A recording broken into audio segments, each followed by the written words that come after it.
was my thing. This whatever random thing you can come up and that's a good idea. What random thing you can type into YouTube and come up with today for the viewers, and that'll be the subject. This was my random. Let me do it again here. What I was Are you gonna looking. show it? Yeah. Yeah.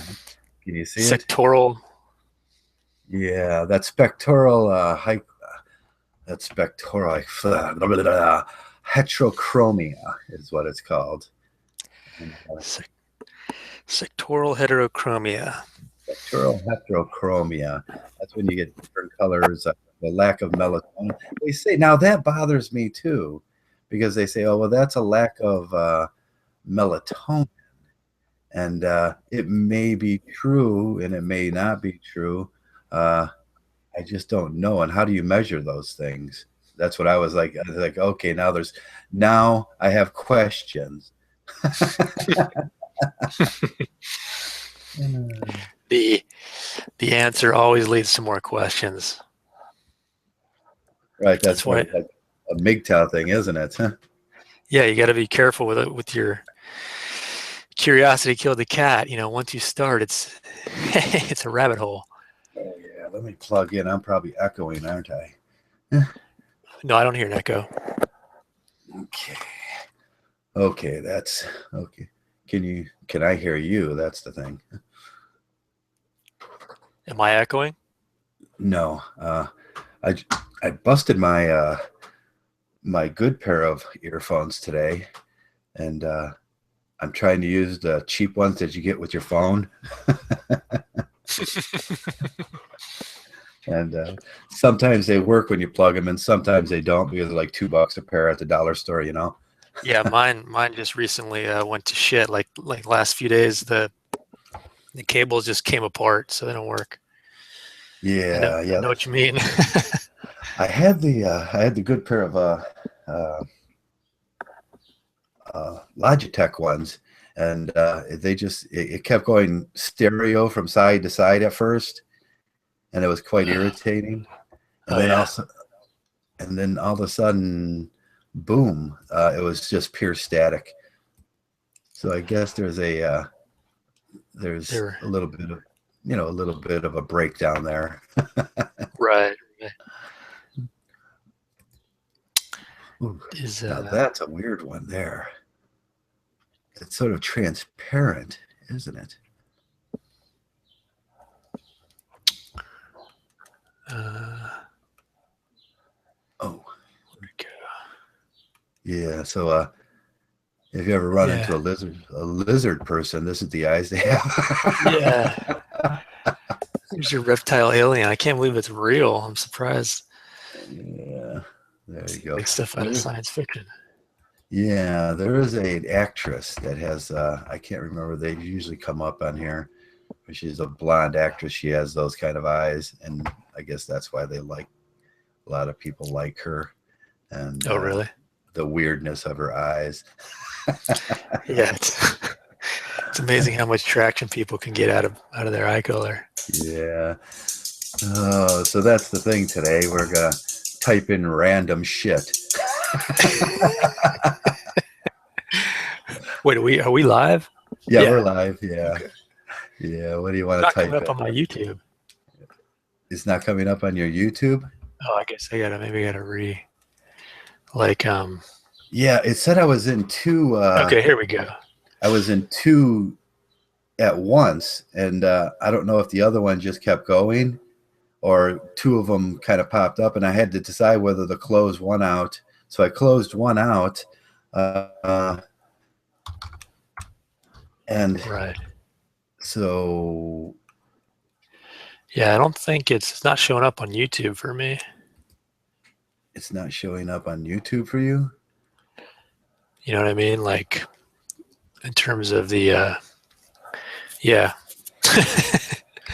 Is there do you have the chat room live and everything? Yeah. Oh, you do? Huh. Oh shit. Okay.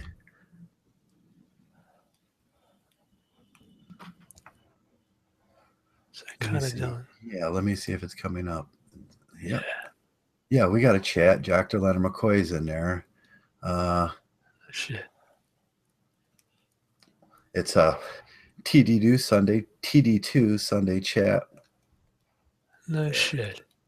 Yeah, and Dr. McCoy's in the room. Howdy, Mr. McCoy. He's the only one in the room so far.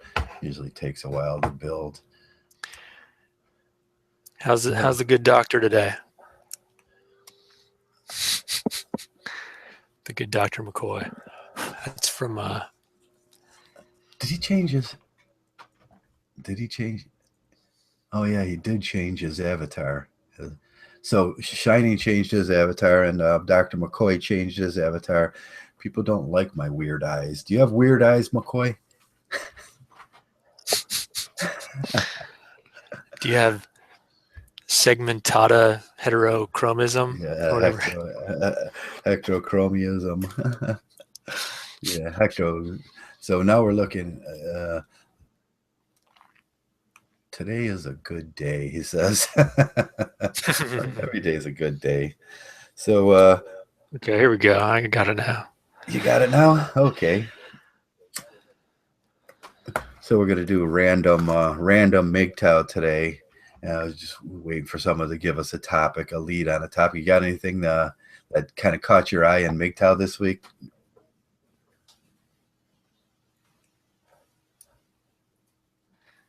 Can you hear me? Yes, I can hear you. Okay, cool. I got rid of the echo thing. Okay. Wait, am I still? Yeah. Yeah, you're cool now. Cool. All right. Oh, that's me. I have a little echo. Let me unplug and plug back in. Greetings, gentlemen. How's Mgtow world today? Sunday, March 20th, huh? Sunday, March 20th. That's a fast month. This month went by so fast for me. I can't even hardly believe it. That's better. I had the echo. Right on. It freaks me out because I usually don't have an echo and I plug in right away, but things have been happening. I gotta do something with my sound card. Could you just got like the new headset, right? Or no, you're just using your your cheapies. Cheapies. Yeah, I was looking for the good ones. I bought some good ones, and I think my son nabbed them. Kids are good for that, you know. We have thousands of pairs of these around because they come with every phone and everything you buy, and you kind of just stick them in a drawer. Right, right.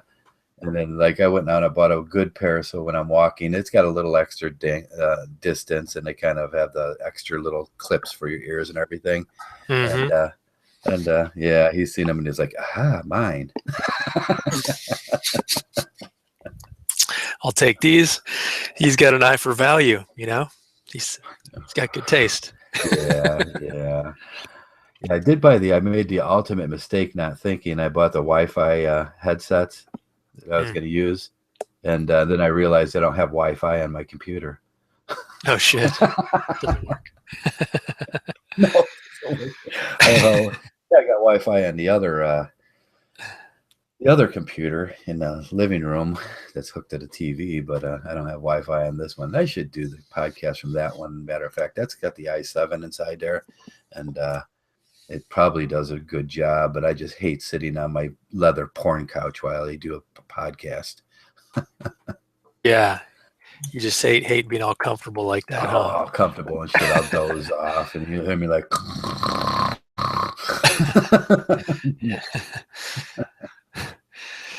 So yeah, we still got a lot of defection from Mgtow these days, right? Is that what's going on? Oh, yeah. Well, this week was weird. All the people that weren't really Mgtows, like Skeptor, the Skeptic, and then Computing Forever, and then what's that? Six Senses came in, and they all proclaimed that they're no longer Mgtow. And then the big thing was like, were you guys ever Mgtow?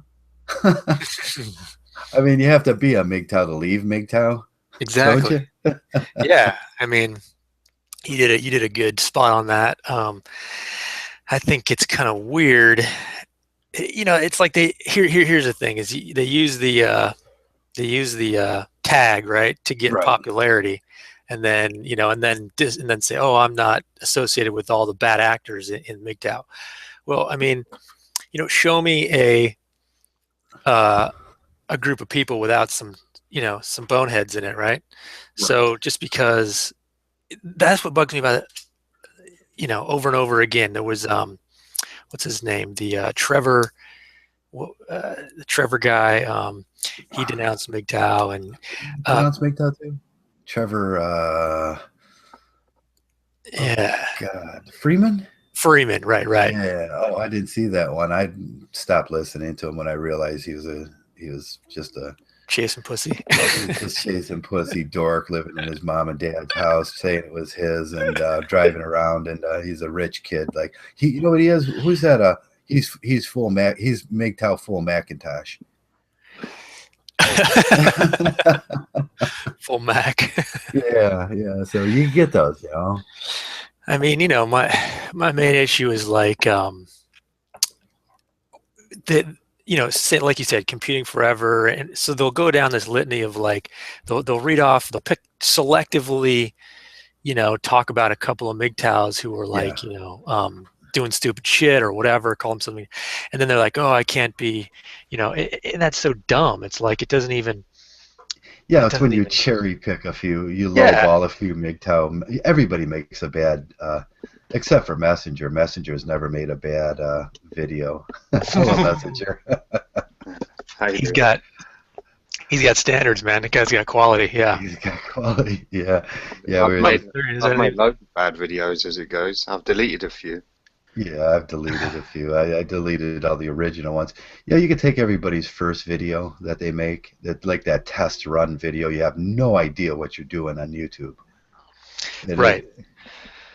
Yeah, it's Yeah. always a piece of shit, right? yeah, that's what he did. That's what Mira Migtow's first video was. I saw someone today saying they really wanted to make MGTOW content, and I thought, well, you've just got to take the first step. I mean, my first video was terrible, really, but the content in terms of the narrative was really important, and I wish I could fix it. I tried to fix it, but I couldn't fix it with Audacity. But there's a lot of good stuff in there, so yeah, Yeah, it's a shame. you can remake the topic, and we all have a right to change our mind, don't we, about how we feel about things? Right. So if I go back like 2 years from now, and go, oh, I really don't like what I said for that, I can go, okay, this will be whatever. I can't remember the names of them all back then. Uh, I can remake this, and I can tell you how I changed in my ideology about that certain subject. Yeah, evolution, right? Yeah, It's a real thing. It it's a really real thing. happens. Yeah. Don't we sort of start out. Someone made a good comment today. I can't remember who it was, but they summed it up.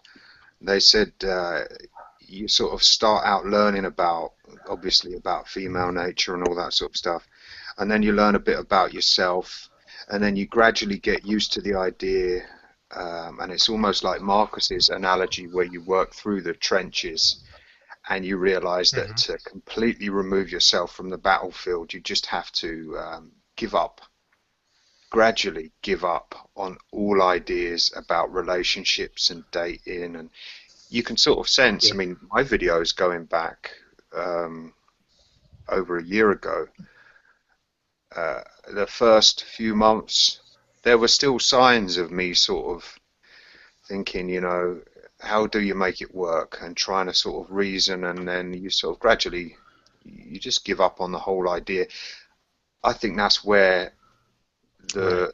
the not the suffering, um, it's you You go through torture that yourself. bargaining stage, right? Yeah, and you sort of you're asking, could it ever work? Could it ever work? And the sooner you sort of unplug from that Right. program within the matrix, if you like, then you start to gain your freedom again, and start to let go of those impossible dreams. You stop chasing those unicorns, because we all did it.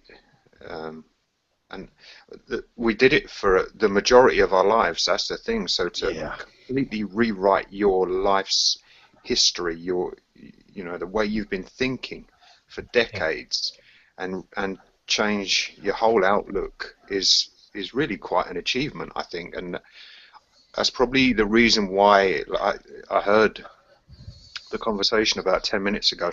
I think that's the reason why a lot of men give up. I don't think they give up because of what other people say about Mgtow. I think they give up because they never really were that serious about it, you know. They didn't really understand it and grasp it, right? Yeah, I just don't think they were willing to commit to a complete lifestyle change in terms of the way they think and the way they behave, and taking, you know, making the transition from what they see in videos and what they perceive to be, you know, how it is in real life, and then actually say, well, I need to change everything about me. Right. And It's a lot of denial. Yeah. it's Yeah. about you eventually, isn't it? It's not about what the world has done to you or what the world projected on you or what you had become in the past. It's about what you're going to become, and it's about you. Eventually, finally, it's about you. Absolutely.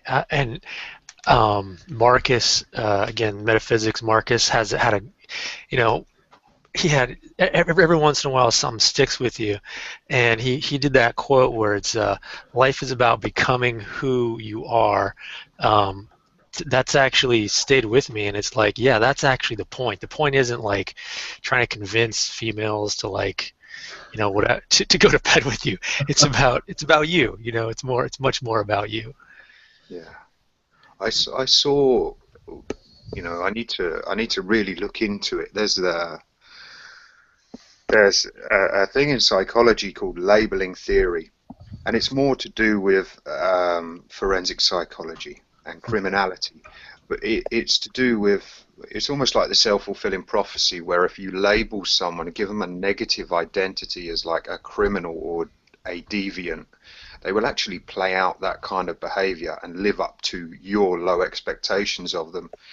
And the tail end of this labeling theory, if you discard all of that criminality stuff, Hmm. the tail end is Yeah. if you negatively label someone's lifestyle choice, or if you devalue a group, they themselves will believe to an extent what you say. So when you get people like Skeptic and people like that computing forever, calling people ideologues and saying they're part of a cult, you know, and saying they've got this hive mind and all these other negative labels they put on it, the members within the group, then they start to question whether they want to be a part of that group. It makes them feel devalued. Sure. So their personal identity, if you like, as a MGTOW, then they sort of say, well, I don't really want that now. You know, people are saying we're this and we're that, and it doesn't sound too good. And Vention summed it up. Vention said, I don't see it as a label, I see it as a title. So he gives it, you know, titles are like Lord or Sir, you know, it's something to be proud of. So Well yeah, said. Well said. That's a good point. Right. Yeah, I was just looking at that, and we can see this in stereotypes. And yeah, we can see MGTOW playing this out before us, can't we? Uh, when guys come into MGTOW and then we get all the shaming language and the stereotypes at us, some of the guys become that and then kind of laugh it off, don't they? yeah, Yeah, I mean, it's like you're saying, it's like an achievement to overcome that stuff, and that's why it is like more like a title. Because, I mean, let's face it, the world is hostile to males. It just is, you know. I mean, that's what Gynocentrism ultimately boils down to. It's an overarching hostility. So to be able to continually, sort of on a day-to-day basis, you know, maintain the course or whatever, um, and overcome that, without slinking back into, you know, just blend in, just you know, become.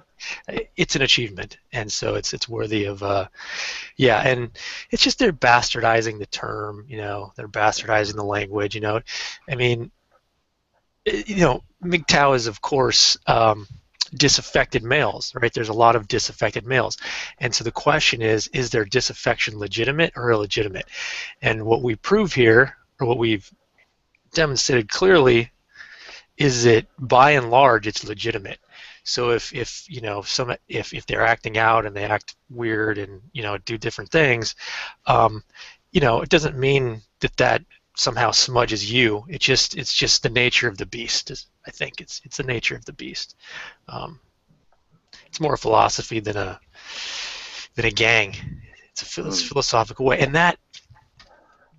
that's another thing that bugs me about like Computing Forever and these guys who it's like they keep using the word ideology in a way as if they're really sophisticated. You can use that word to try and kind of sound smart and above it all, but what does their worldview amount to? Well, ultimately it's an ideology too, right? So it's really ultimately, unless you're just perpetually seeking the truth, then you are caught in an ideology, is what I would say. And Mgtow is the greatest. Yeah. They're playing with definitions, aren't they? Because an ideology, you could describe Mgtow as an ideology. I mean, it is a belief that's been adopted by a group of people, a group of like-minded people. So it's not a religious ideology, it's not in that respect, but by some definitions, and it goes right across the board. When you look at misogynist, it's another sort of broad brush they paint us with. But if you look at the definition, or one of the definitions of misogyny, it's anyone who objectifies women. So you can't, you can't put these labels on. And it's like Joe says, to stereotype. I mean, that is the root cause of discrimination. If you stereotype a group and you give them a group identity and you paint them all with that brush and you say, right, these people are predominantly bad. They're an ideology, we'll give them a bad label so it sounds bad. Just your visual or mental image of that group now is bad. Yeah. We've given it a negative label, and that is the root cause of discrimination. That's how discrimination is brought about. Right. People start to say, "Oh, those Mgtow." It's not those Mgtow. Those men who, they leave people alone and they just talk amongst themselves and they just want to, be left alone. They don't see us like that. They see us as the cult. We've got evil intentions. It's classical slander and tarring and defamation. It's word games, psychological warfare. Right. Definitely. They have that's their motivation coming in here and doing that. That's what they want to do when they do that. I was just reading about this, and there's a line here. I'll read it out loud. The stigma was associated with the dimension, motivation, and ability to make it mainstream society, and with a state of social and psychological value to prolong it as a recurrent problem. They make it so it becomes mainstream for MGTOWs. MGTOWs will take on that label and that stigma and to combat it, and then it becomes a reoccurring problem. And I see that, and really the cure for it is your own self-worth. Instead of self-deprecating, find your own self-worth. But that's what we do here. We combat those negative stereotypes. We have to. They create, like you say, they stigmatize us. Yes. Yeah. And it's very, very hostile. That's what they're trying to do. It's hostile. It's a hostile attack by what we call agents to do that to us. I saw one very quickly. I don't know if anyone saw it. If you click on the Today button, and it was like a couple of days ago. It was another one of those black women trying to shame black men, saying, if you're a black man following the white Mgtow cult, then you're a homosexual. And I thought, wow, that's just blatant negative labeling. You're trying to stigmatize any black man who joins or who identifies as a Mgtow. And you're calling him gay. You're saying, right, if you're going to call yourself a Mgtow, you better be prepared for us to call you out as a homosexual. And I thought, this is just fucking playground stuff now. It really is gutter. But what can you gutter. do? It absolutely is. But it works, doesn't it? That's the thing. Even, as older as I get, I think that, you know, somehow the level of the conversation with, you know, peers and stuff is going to elevate. I'm always just blown away by how much power that kind of gutter tactics yields, because that's really, I mean, it's the majority of our politics. It's just the majority of everything. It's very unfortunate. You know, it requires people just have to be smarter overall for any progress to be made. Isn't it like a get out clause for those who sort of got 1 foot in and 1 foot out, and they think, right, now's the time to bail out?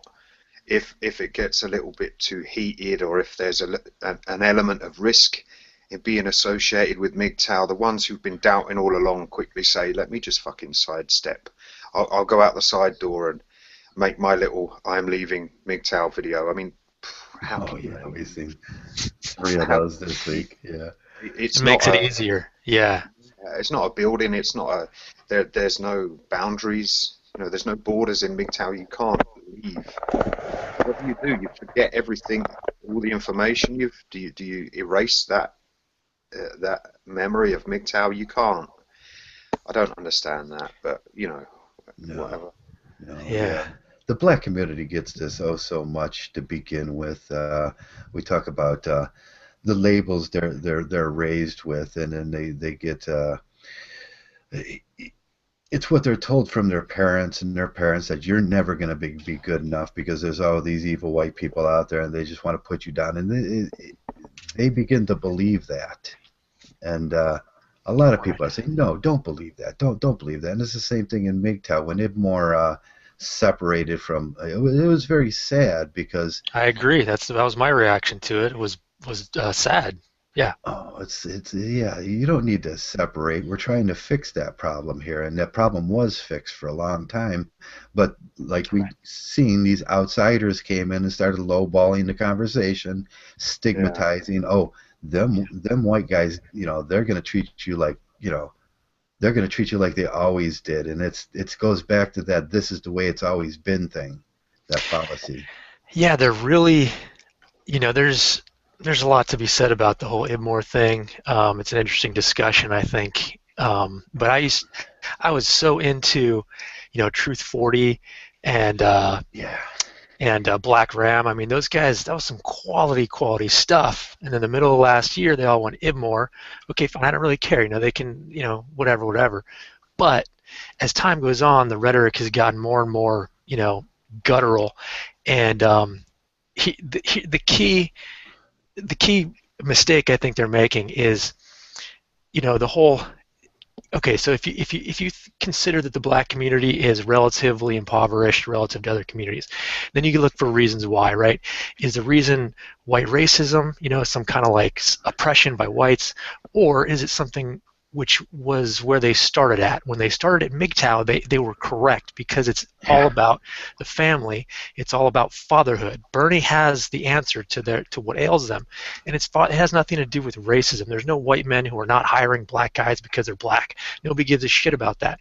Okay, it's just without fatherhood, it's you just don't have that coherent you know, stability in the individual males that grow up, as well as the culture overall. So that's the way Hmm. I see it. I just think they're making a tactical mistake, but they're going way off in the wrong direction, you know. Yeah, they did call out some channels for not calling out the white racists, you know, the white supremacists hiding out in MGTOW, and I don't even watch those guys. Fuck those guys, you know. It's like whatever. They don't represent shit, you know. but it's a good call, you know, if there's something we're missing, if on our channels that, you know, we're giving racists a voice, then we have to sort of stamp it out. I mean, it's one of my Right. channel rules from the start. You know, no racism. We can't you can't have a sensible discussion if someone comes in, agrees with your views on parental alienation or divorce or whatever, and then they say, oh yeah, but what about this and what about that, and they turn the discussion round to their agenda, which is a racist one, and you think, what the fuck's going on? You know, Yeah, I didn't exactly. realize how prevalent it would be, and it sort of catches you off guard because I don't know if there's a higher percentage of racists on the internet, or maybe people feel more comfortable about expressing those racist views because of the anonymity? Yeah, I mean, yeah. I don't know, but you know, you sort of get caught off guard and you think, yeah, shit, there's a lot of this being said, and it's not about subscribers. Even if you had to axe half of the subs to keep that racist shit out of the conversation, then that's the way it should be. Just you know, they're not welcome. They'd never been welcome. But and I think that was a good point. A lot of them said, you know, you're not calling these people out, and I thought, oh fuck yeah, I've overlooked a couple of comments simply because I wasn't thinking about that. I was thinking, what's he talking about that for? You know, we're not talking about that. You don't have to start on about the Jews and fucking, you know, running down black people and whatever else you want to talk about. We're not here to talk about that. But yeah, I just think they had a valid point. You know, we need Fair enough. Yeah, I mean, if it takes some a little bit of policing or whatever, yeah, I mean, keep it. Yeah, I'm totally cool with that.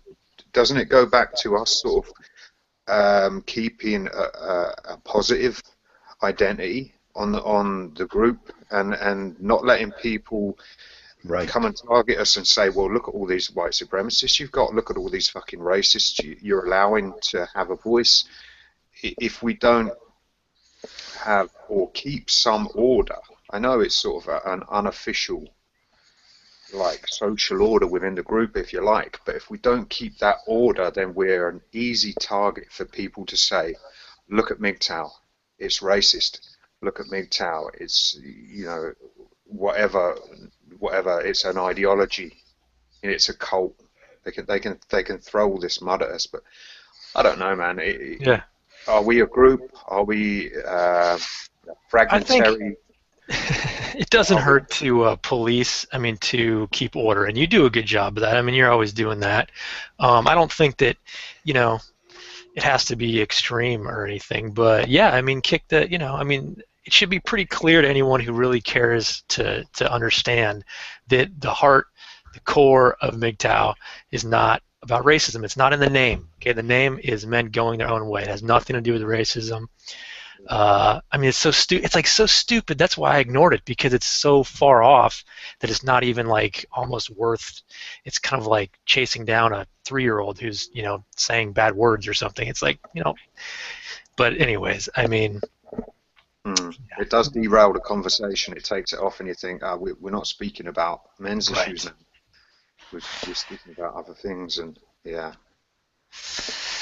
Yeah, the racism thing is such a trick. It's, you know, in politics, the whole country, it's all. I just can't believe how much traction that concept gets. It's really ridiculous. So now here's.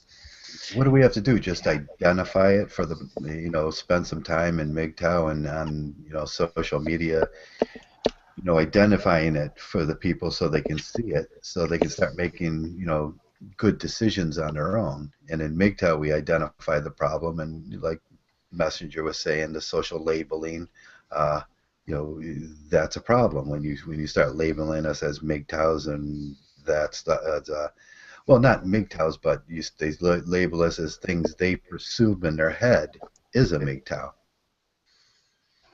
Right. Yeah. I think I think one way to look at it is, you know, you have to look at if anyone's going to be honest with, you know, saying what Mgtow is, you have to look at the people who have been there a long time. So you look at someone like, you know, you look at longevity. Yeah. And if you look at the folks who've been there a longer time, you know, I mean, you know, consider Barbarossa, consider, you know, Traversable, Messenger, whatever.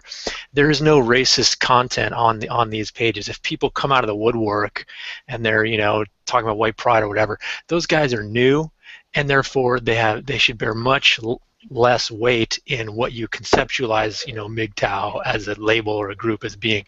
Otherwise, you're being dishonest, you know. The main thrust of the folks who participate don't even talk about that stuff, you know. It's not even. Anyway, that's enough of that. Is that Shining? Did he sneak in? Yeah, he's sitting there in the. I'll put him up. I got away with 20 minutes without saying anything. I can't even. I bet your ears were burning. What's up, Big Papa? That's a great match you got there. But even when I bring it up, there you can't even see that except for a little red down the middle there. I'll turn my avatar on. You got a new avatar. What's that? Where's that come from? Oh, I was hoping. Come on, guys. This is like the big UK thing. Is there anyone from the chat room that recognises my avatar? Is it Grange Hill? It's not Grange Hill. No, no. I'm quite surprised nobody's recognised it. Some guy on a comment section where I made a snidey comment on some Really? and some guy took it totally the other way. He thought I was. I don't know how he didn't see any offence in it, but he said we started talking about schools and stuff and being with kids, and he said, you know, when we were young, we used to sing hymns. That my avatar's the cover of a hymn book that I used to sing from, and I tried to link him the picture of it. We were just reminiscing, and I just put it on my avatar so we could see it. But yeah, I'm surprised you guys. This hymn book was published or given to every school, almost every school, Okay. up and down the UK. Oh, God. They used to make us sing it. They used to make the Muslims and the Jews sing these Christian hymns. I'm not seeing it. It's a book called Come and Praise, but we used to sing like Jesus is our Lord and you know, the angels and stuff like this, and it was quite. We used to enjoy it because we weren't in class and everything. But the comment I made was, "This is child abuse." There was some kids singing hymns, and I said, "This is child abuse." This is child abuse. And this guy just started. Me and this guy just started reminiscing when we were kids, and uploaded this. But I'm surprised that nobody else recognizes it. Oh well. They used to make us sing the Beatles songs. Oh, that would have been better, I think. The nun that was in the Sunday school that I used to go to, she was like highly into the Beatles, and it was like Eleanor Rigby and that album. They're talking about Samantha Mgtow in the chat room. You guys are so weak. Yeah. You know that, guys. He's so weak. It's like a woman comes along, I'm Mgtow, and all of a sudden she's the center of attention. Jesus Christ. I swear to God. I'm trying to blow up her channel. That's my goal. Well, her channel's bigger than both mine and yours now. Yeah, I've been giving her tips on how to read. I've been giving her tips on how to get better at doing the videos and bring her on one day. Oh yeah, I saw. I think her last video was double the length of the previous one. I think she's gone up to now 40 seconds. 40 seconds of pure Samantha. Yeah, but I was listening to your guys on the racism thing, and Stardust is a racist channel. Nobody's saying this. You listen to Stardust channel from his last like 50 videos are all about anti-immigration, all about nationalism, all about cultural Marxism. You know, anybody that listens to any black guy or non-white European guy listening to Stardust's channel, it's gonna hate Mgtow. I mean, I think he walks. I hear that perspective, and I think he could be, you know, kind of walk some kind of a line. But I think, you know, you got to clarify again between, like, you know, is it this is where I think the distinction comes in the conversation. This is where people rape the conversation, because there's one thing. On one hand, you have sort of pride in cultural heritage. Okay, so like pride, like, is that okay? I think we can all agree that that's kind of acceptable to have that. On the other hand, you have this, you know, this hard line against people of different colors or whatever, which is retarded. Like, nobody in their right mind would go that route. So, you know, Stardust, his rhetoric, I think, is largely around, well, you know, countries have traditions, they have their cultural heritage. If they like to preserve it to some extent, then they got to do X, Y, and Z. You know, have a border, protect the border, or whatever. I don't think that really necessarily is racist. I don't necessarily see it, but I hear what you're saying. I hear how, you know, it could kind of walk the line a little bit, but yeah. No, yeah, I would agree. If that was the extent of what he said, then fine. If he's saying we need to preserve our cultural identity, we need to preserve and be proud of our own like traditions and stuff like that, I would agree with that 100%. But that's not what he says. Well, that is his whole assimilation argument, right? That's exactly what it is. He says if It goes if we can't beyond get that. assimilation, then we lose our culture. Yeah. He goes beyond that. He's saying our culture is superior to theirs. He's saying any religious indoctrination, any religious ideology is wrong, and everybody has to be an atheist. But again, see, that actually isn't racism. See, that's the marketplace of ideas. You can hold an idea to be superior than another idea. You know, that's a position that we all take. I know you can, but you can't say my culture is better than any other culture in the world. You can't say that. Of course you can. You can't say that. It's like saying my theory is superior to other theories. Yeah, but a culture is different than an ideology or a theory. A culture, and as you said, it is a tribal identity of a nationalistic identity. It is. I'll tell you what, Shining. You go and survey Brazilians or Persians or Indians or Chinese, and every one of them is going to tell you that their culture is the best culture. No, I don't. I do not agree with that in any way. The Pakistanis and the Indians, they think the English culture is superior to theirs. Yes, yes, they do. The Pakistanis and the Indians want to be British. The people that don't understand this, which is why. Fair fine, yeah. which is why they were so quick to all go over to the UK.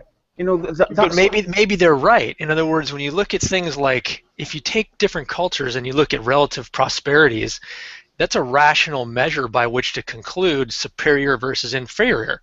That's rational. That's not so much ideological as it's rational. If one system of doing things, which is what a culture really boils down to, produces relatively higher quality of life or superior results, that's an objective argument. It's not like a race-based argument. You know. What is your definition of a culture? A collection of values and kind of basic values and tendencies or practices that drive the culture. Okay, so you think that the Caribbeans or the West Indians or the Pakistanis, the Bengalis can come over to the UK and they can hold on to their Asian culture or their Caribbean culture, and they can also embrace British culture. Do you think that's possible?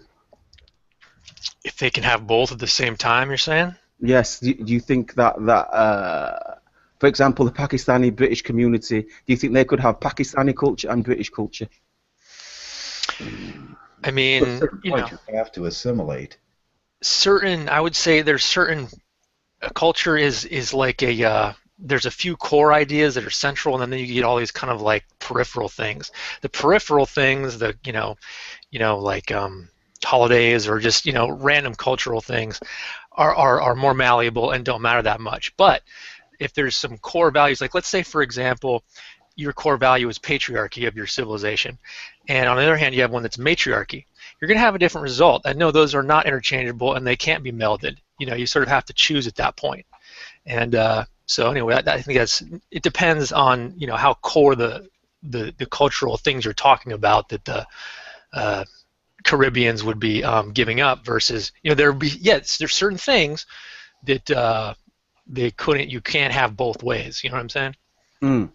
Now you see, you just touched upon a very big point there. You said you can't have a patriarchal culture mixing with a matriarchal culture. Well, the West is a matriarchal culture. It has become a matriarchal culture. And that's a problem, right? It was in the past. It was patriarchal in the past, but now it is matriarchal. So when you say when all the immigrants need to come over and they need to embrace Western culture, you're telling them from a patriarchal culture, then they need to become a more matriarchal culture. You see, you if you're in Mgtow and you're saying, well, you need to be individualistic and you need to be a free thinker, that's quite hypocritical. Well, I'm not necessarily arguing. I'm not arguing Stardust's position. I was more saying that it's not racism. That's all I was really saying. But as far as assimilation goes, that's a discussion to be had. There are certain considerations both ways. I do think that you know, I forgot what I was going to say, but yeah. Okay, I mean, okay. For example, yeah. the Asians come over here, and you start to criticize the way they dress. You start to criticize what kind of food they eat. You say, no, why are you dressed like that? Why don't you dress like us? Why are you eating that? Why don't you eat what we eat? Right. I remember now. Okay, so here's the way I think is a reason. Well, here's a reasonable consideration, which is to look at culture as like your house, right? So you have your house, and you sort of have a way of doing things in your home, you know, and you've evolved this way of doing things that works well, and it's systematic, and it keeps the order, et cetera, and it has proved somewhat prosperous. Now, if you have guests over, or if people come to, I don't know, live with you or whatever, now, are you going to just be like, okay, whatever you guys want to do, we'll do it your way, or is there no structure? I don't think that's realistic. I don't think that's plausible. At some point, it's kind of like, we either do it this way or that way, and the tendency is that whoever's sort of home court it is the main way. It's like, when in Rome, do as the Romans do. I don't think it's the greatest solution, or it's for everything, but I don't think the opposite is necessarily holds any more merit. You see, the main problem when you're talking about this is you no longer know what Western culture is. I mean, Stardust keeps talking out of Germany. He's like a mixed race German, isn't he? And he's like with this American accent. He doesn't know what his culture is. I mean, what's he gonna compare it to? I mean, he's talking about the immigrants that are coming into Germany, and they're gonna sort of somehow pollute the culture. But he doesn't use that word. He doesn't say pollute, does he? Just listen to him. He says. He says. I think what he's saying is they're going to change the culture to be more like their own if there's no assimilation process, and that's a true statement. He's calling for cultural conformity. He's asking them to conform to a completely different cultural identity. It's not possible. It's just not possible. If you bring a migrant worker in, and it will change, it will remake your society, the society you live in, like it or not. You'll have more choice. You'll have access to different foods. You'll be able to observe their culture. It's not all bad. People are making it out to be all bad, and they can't bring their culture across the border because it's gonna devalue everything to do with the country they're moving to. But to do this, see, what he's asking for is not possible. What he's suggesting, you can't give up your cultural identity because it's who you are. You can't ask someone to give up the foods they eat, or the language they speak, or the traditions they've been brought up with, because it goes beyond, it precedes their own birth. So who you are was already predetermined through your family traditions, maybe through religious practices, like it or not.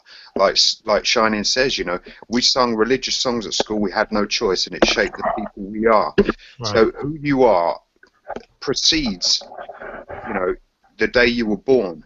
And to try and, you can't breed that, or you can't change people to the extent where they give up a cultural identity. And there's a reason why. Because if you do that, if you try and force them to conform, they no longer have a sense of their own personal identity, and they're stuck in between. Like you say, they're stuck in between. So when it comes to giving themselves a label, and when it comes to people outside giving them a social identity, they haven't got one. What are you? Are you Indian? Are you English? Are you Pakistani? Are you English? And they say, I don't know anymore. I'm sort of half and half. And then it opens up that social exclusion where they say, well, you're not English, fuck off. And the Pakistanis will say to them, they'll go back to their home country and they'll say, well, you're not Pakistani, you're speaking with a funny English accent, you sound like a Londoner. You're excluded from this. And then they get stuck in the middle. So people can't discard a cultural identity, even if they're forced to migrate across the border. I think it's the absolutist language. The issue I see here is the absolutist language. First, on one end of the spectrum, you could say they have to assimilate 100% and entirely give up everything. On the other end, you say they can retain everything about their original culture and they just live embedded in the other culture.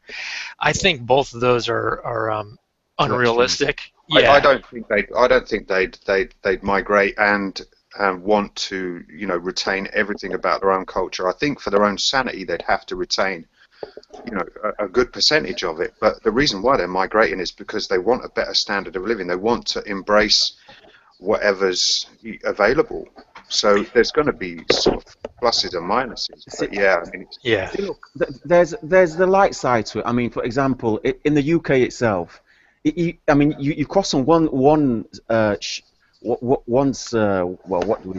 county to another. For example, we have like the Geordies and the Scousers. They're two. they're only something like 100 miles apart, but the two of them will consider themselves to be totally different cultures. And if a Scouser meets a Geordie, they will have this cultural difference. Now, the thing, you've got that, and then look, we've got a Vevitic, we've got Cyborg making a good point. He's saying when the Jews went over to the US after World War II, escaping the Nazi regime, he'd get killed if he started doing Jew stuff in public. And then you've got another comment here. He says, where has he gone? Because someone might mistake them for a bear or something. I can't see the comment now. But there's another comment where Vevitek says if Romans, or the Romanians, if they were found lurking in his community, they'd be shot. Now, the type of rhetoric Stardust is trying to address, thinking that he's somehow a maverick and he's bringing out some type of revolutionary discussion. It's been talked about for centuries and centuries. There's always been not only a racial divide but a cultural divide, and sometimes it's small, like the Scousers and the. Yeah, I think it's pretty simple. I mean, I'll kind of probably be my closing statement on this topic. I think the cultural thing should be just reduced down to the very simple level of how you would live your own life, personal life. So if you're going to visit someone in their house, you're probably going to not give up who you are, but you're going to accommodate their way of doing things to a large degree because that's what you're doing. There's a certain deference involved in going to someone else's locale. That's just the nature. I think it's a reasonable etiquette, and I think that apply and vice versa. If someone comes to your place, there's a certain deference. There's no perfect solution because you're melding two different things, and so there's going to be compromise. No. I would just use apply the same logic for cultural assimilation. Same thing. You see, when look, I've got an echo. Has someone got their speakers on? Yeah, let me unplug and plug back in to see what happens. You see, cultural differences should never ever be an issue for something like killing someone. Because somebody is dressed in different clothes than you, unless it's like got a Nazi sign saying "kill all blacks" or "kill all Jews," that's not a reason to start a fight with them. Just because someone's clothes are longer than yours doesn't mean that you are superior. Now you see this type of talk, that the way Stardust is talking about it is very, very toxic. This is exactly the type of talk we had in Nazi Germany. You see, the Jews in Germany, the only difference between the Jews and the Germans, I mean, they looked exactly the same. They had the same color skin and everything. The only difference was their culture. Are you saying that Stardust is saying that if you see someone in Eastern clothing, they should go out and kill them? Is that what you're saying? The line of talking he's talking about will lead to that. I mean, no, listen. Slippery slope argument. I don't know. No, listen. He even quoted Geert Wilders in one of his talks. He said, "CS, have you been reading any of Geert Wilders stuff?" Geert Wilders, yeah, he does propagate that. He's saying that he says, the Islamic culture needs to be wiped out, even if it means wiping out all the Muslims. But does Stardust himself believe that? I mean, he can reference his work without believing everything that he says. I don't think Stardust believes that Islamists need to be wiped out. I asked him. I seriously don't think so. Listen, I asked him that directly. I said that to him. I said, Stardust, would the world be a better place if all Muslims were killed? Oh, And he didn't answer. And for me, that's enough said. He refused to answer. All he had to say was no. But of course, he keeps churning out these anti-immigration, anti-Islam, anti-non-atheist videos. And all he had to say was no, but he keeps on, like you say, he's on the borderline of saying it. And I can perfectly understand anyone that watches Stardust, and people send me messages. People send me messages saying, look, have you seen what Stardust is saying?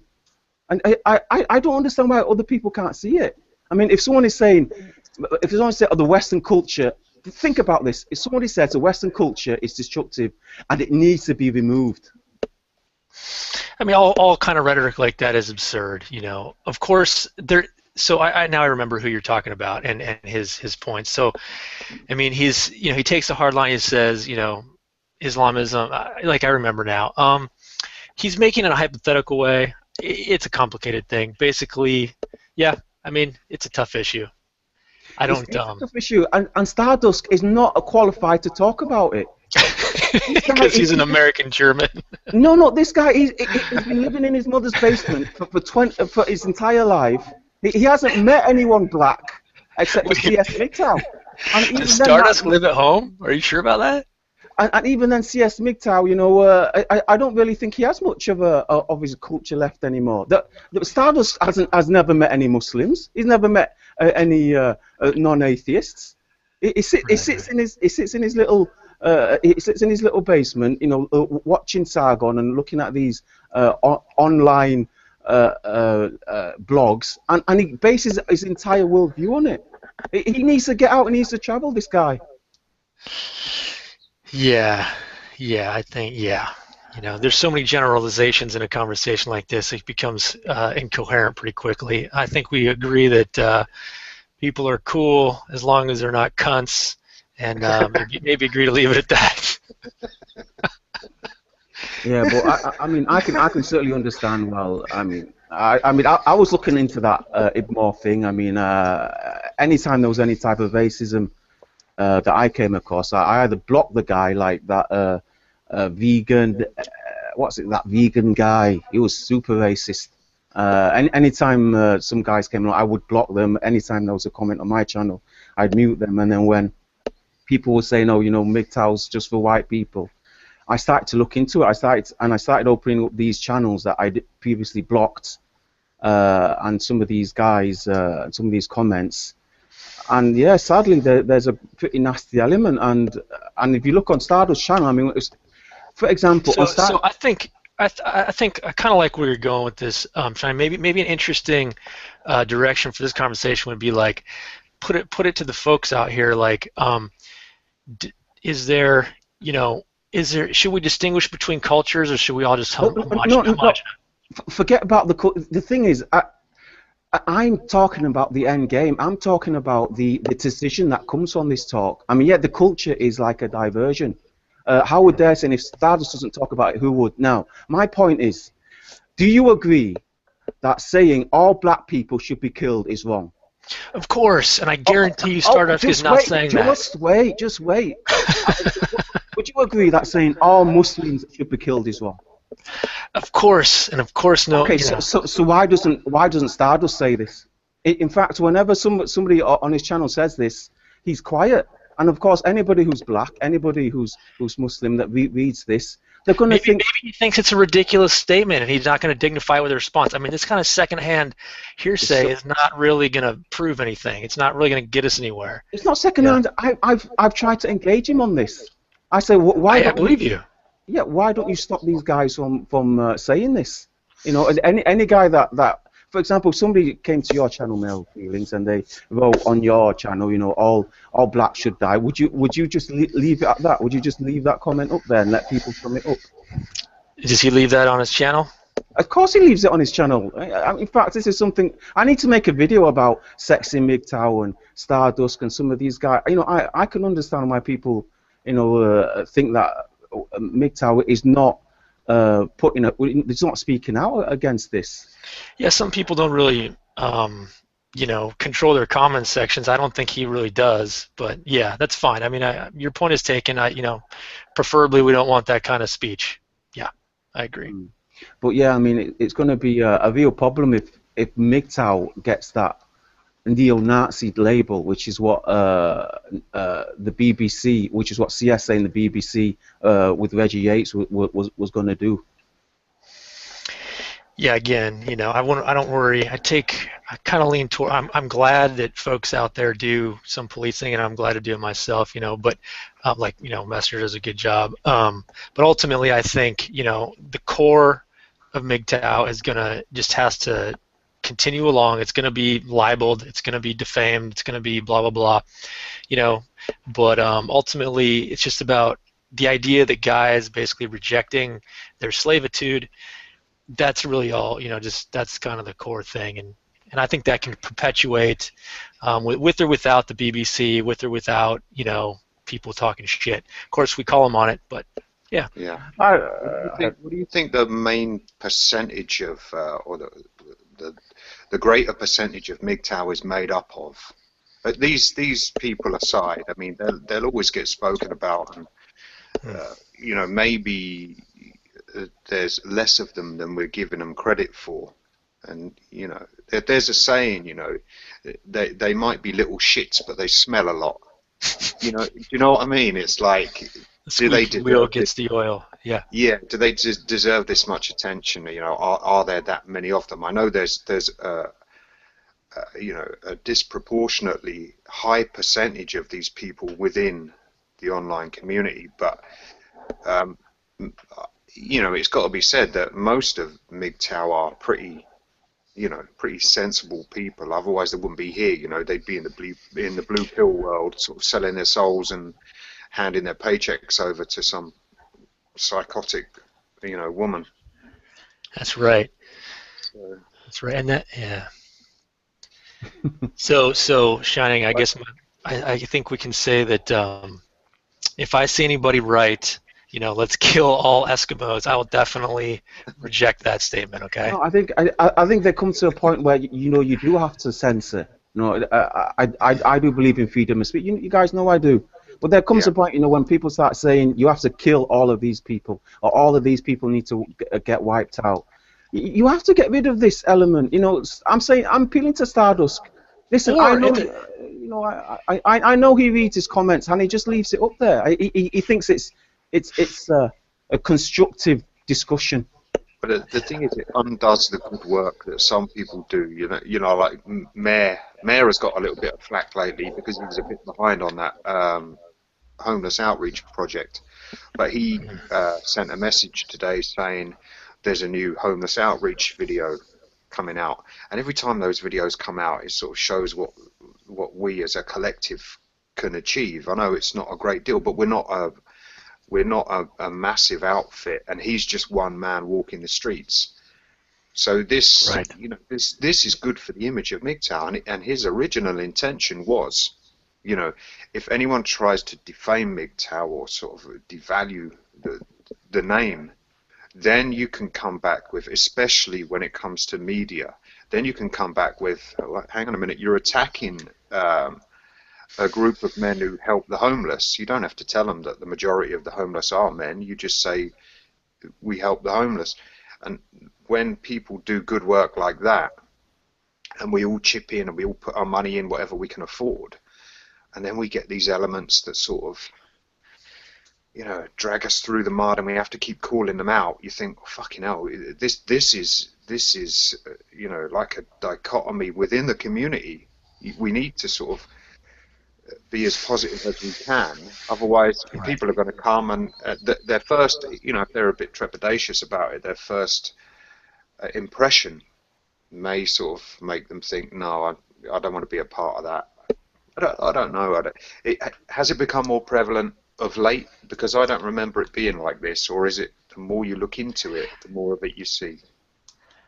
I think it's just typical of the it's basically emotional. Like if anyone in a public space says the word race, or everyone's going to get all emotional about it. So I think it is simply like an emotional phenomenon. Yeah. Hey, look, let me just show you what I'm talking about.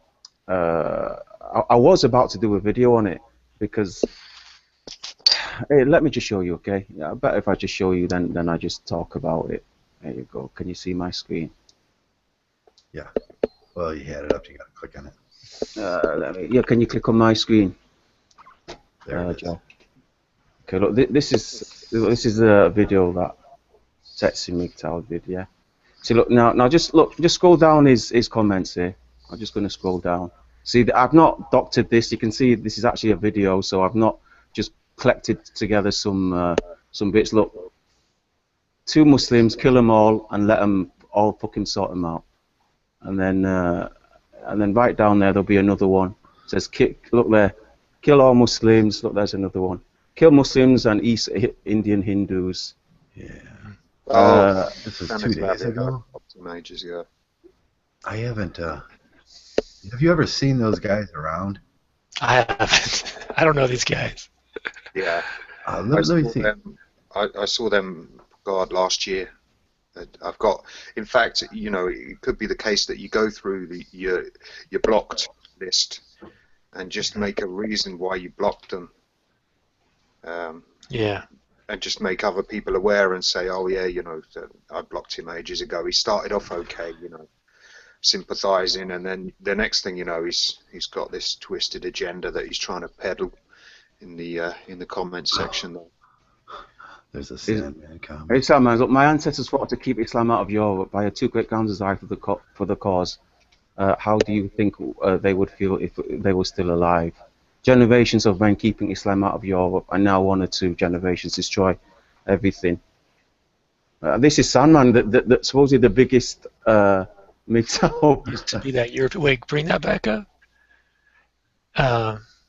He's basically saying, keep Islam out of Europe. What was the last paragraph, or was that just about feminism? What's that again? Sandman's comment there. Did he had another paragraph in there? Okay. Yeah, read more, huh? Yeah, feminism is the biggest shit test, and the more feminism gets, the more it gets angry at men, telling us to pee sitting down, telling us to do this and to do that. Yeah. So, okay, I mean, but again, this is, when you're talking, okay, now you got to consider, religion. Can people have a position on religion superiority versus cultural superiority? So this is kind of more along the religious lines. I mean, this stuff it's tough. I mean, so for example, let me just bring us back to kind of a central point here, which is, if so Sandman, apparently he believes that the core values of Western civilization, call them like, I don't know, freedom, democracy, things like that, are superior to values of Islamic, much more dictatorial and whatever. Then, I mean, is that really an invalid position? I mean, it's not really an invalid position to that extent. And so, I mean, people can have opinions. Again, that is part of free speech. I don't necessarily. Again, if you're not talking about actually doing violence to other people, I think that is where free speech crosses over into, problem. But anyway, it's a tough thing. You see, it becomes a problem when you say everybody has to be Muslim or everybody has to be an atheist. Now, you see, what's the difference between when you criticize Islam as being an over-dominating force and Muslims being extremists, that everybody has to Muslim or die, and you saying, well, we need to wipe Islam out, we need to wipe out all religion, and they say the same about Christianity, they say the same about the Jews. They say, what happens when we hold people in the Muslim world and people in the Jewish world to that same principle that they're asking us to hold for them? See, look, this is Turd Flinging Monkeys video. Are you allowed to be a Christian in Jerusalem, or are you allowed to be a Christian in the Muslim world? You're saying should you be able to, basically? Should that be allowed? Yeah. So I don't know. There's this confusing thing with when the people in the Muslim world uh, accept Christians and white people for what they are, I think it would show a better. It would at least be leading by principle. Yeah, yeah, yeah, yeah. Yeah, Because well, right now you're not allowed to be a Christian over there. You're not allowed to be a white person over there of Christian values.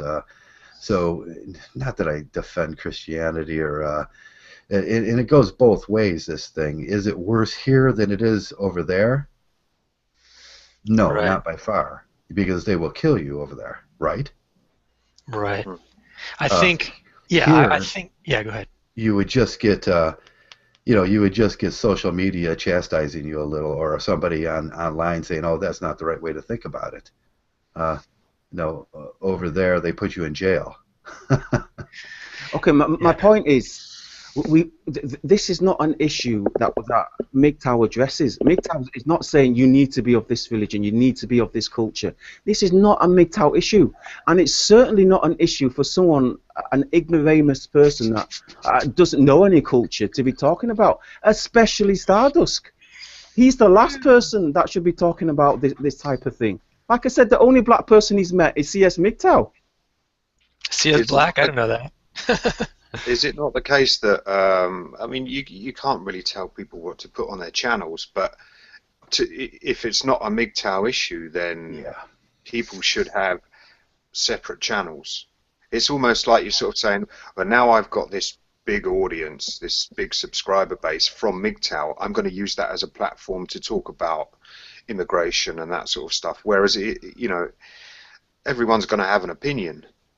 But if it's not MGTOW related, then surely there's an argument there that people should possibly take it to a different channel and Exactly. maybe use their Mgtow channel and say, listen, anyone who wants to hear my opinions on immigration or race, please subscribe to me here on this channel.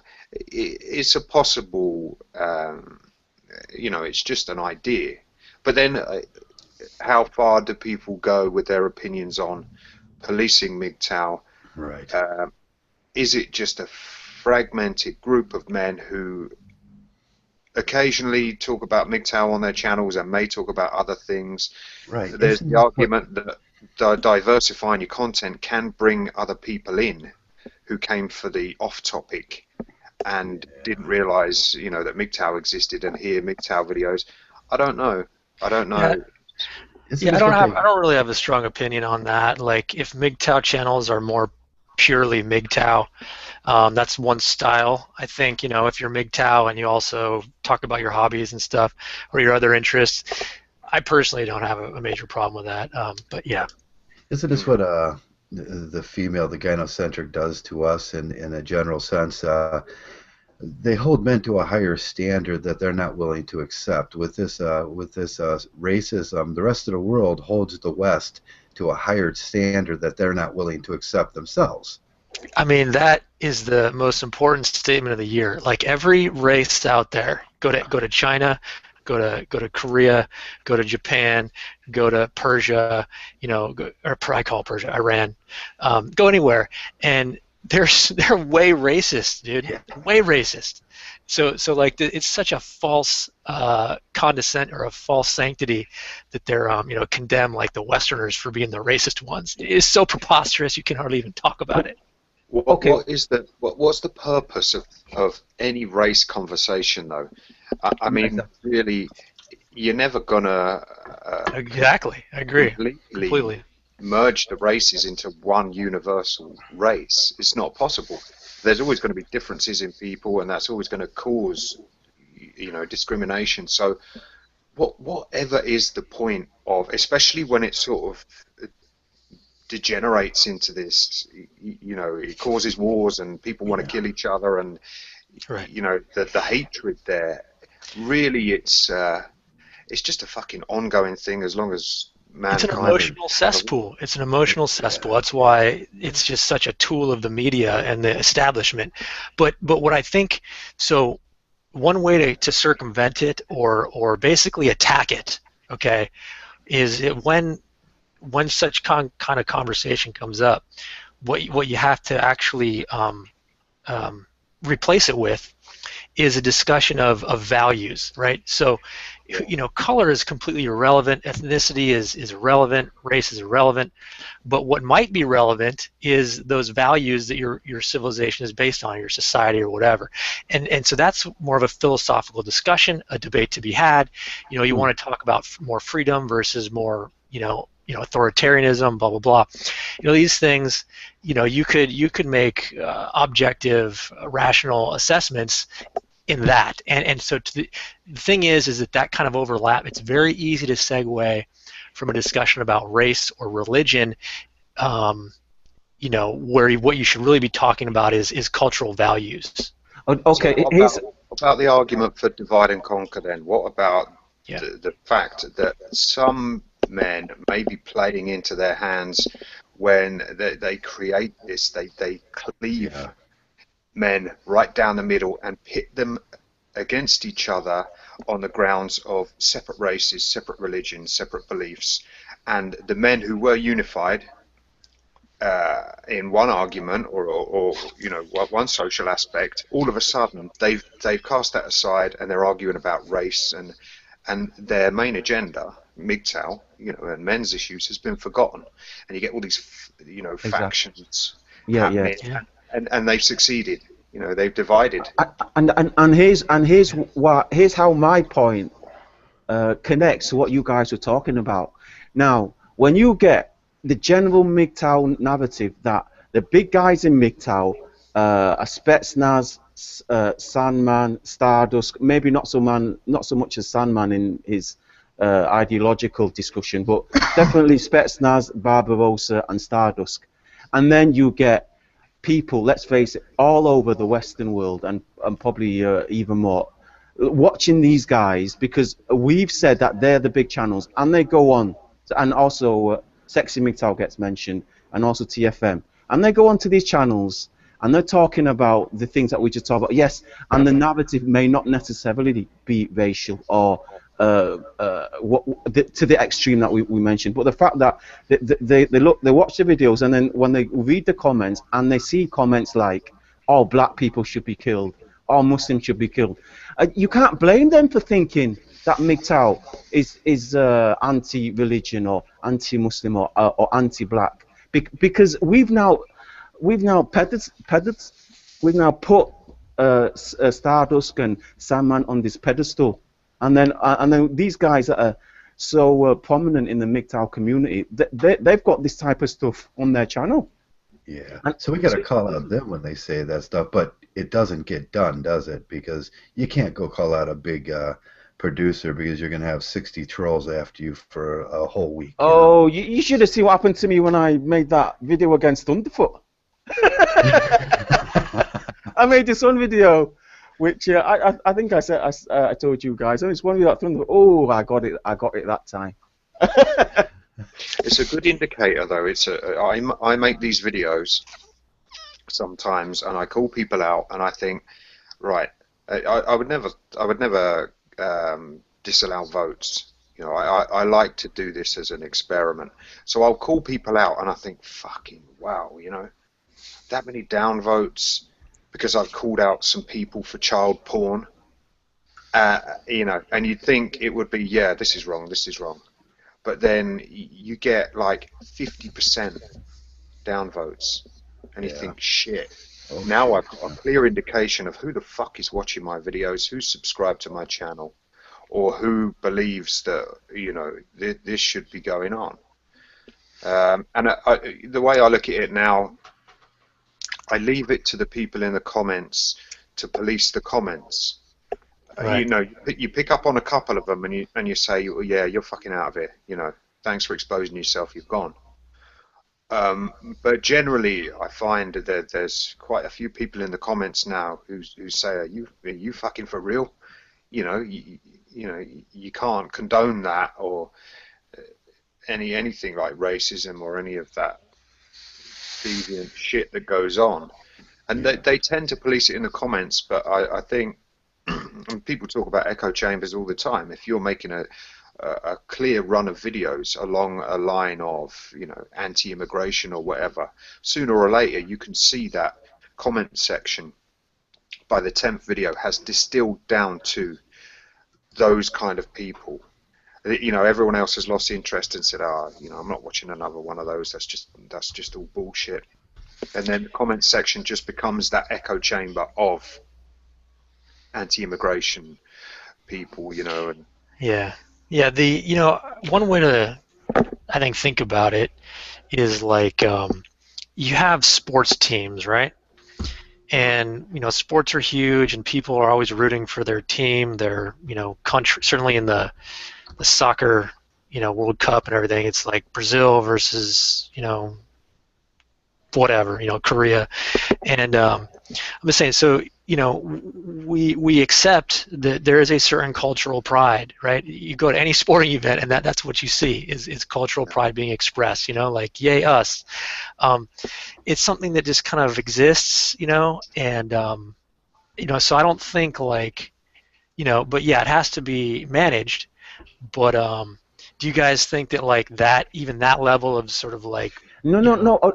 yeah, Look, let me get this clear. On the micro level, culture difference, talking about culture, it's fine. Being specific, like for examples, saying, we eat this type of food, or we dress in this type of clothing. Having it on the micro scale, having that discussion on the micro scale is fine. But it's when you start saying stuff like, anyone that has a beard needs to be removed from society, because all beard is a problem makers. And you see, this is where I have a issue with Stardust. Stardust doesn't talk like that. He makes sweeping statements. I mean, if he wants to have an ideological discussion about Islam, let's do that then. If he thinks that's something that men can benefit from, let's talk right. about it.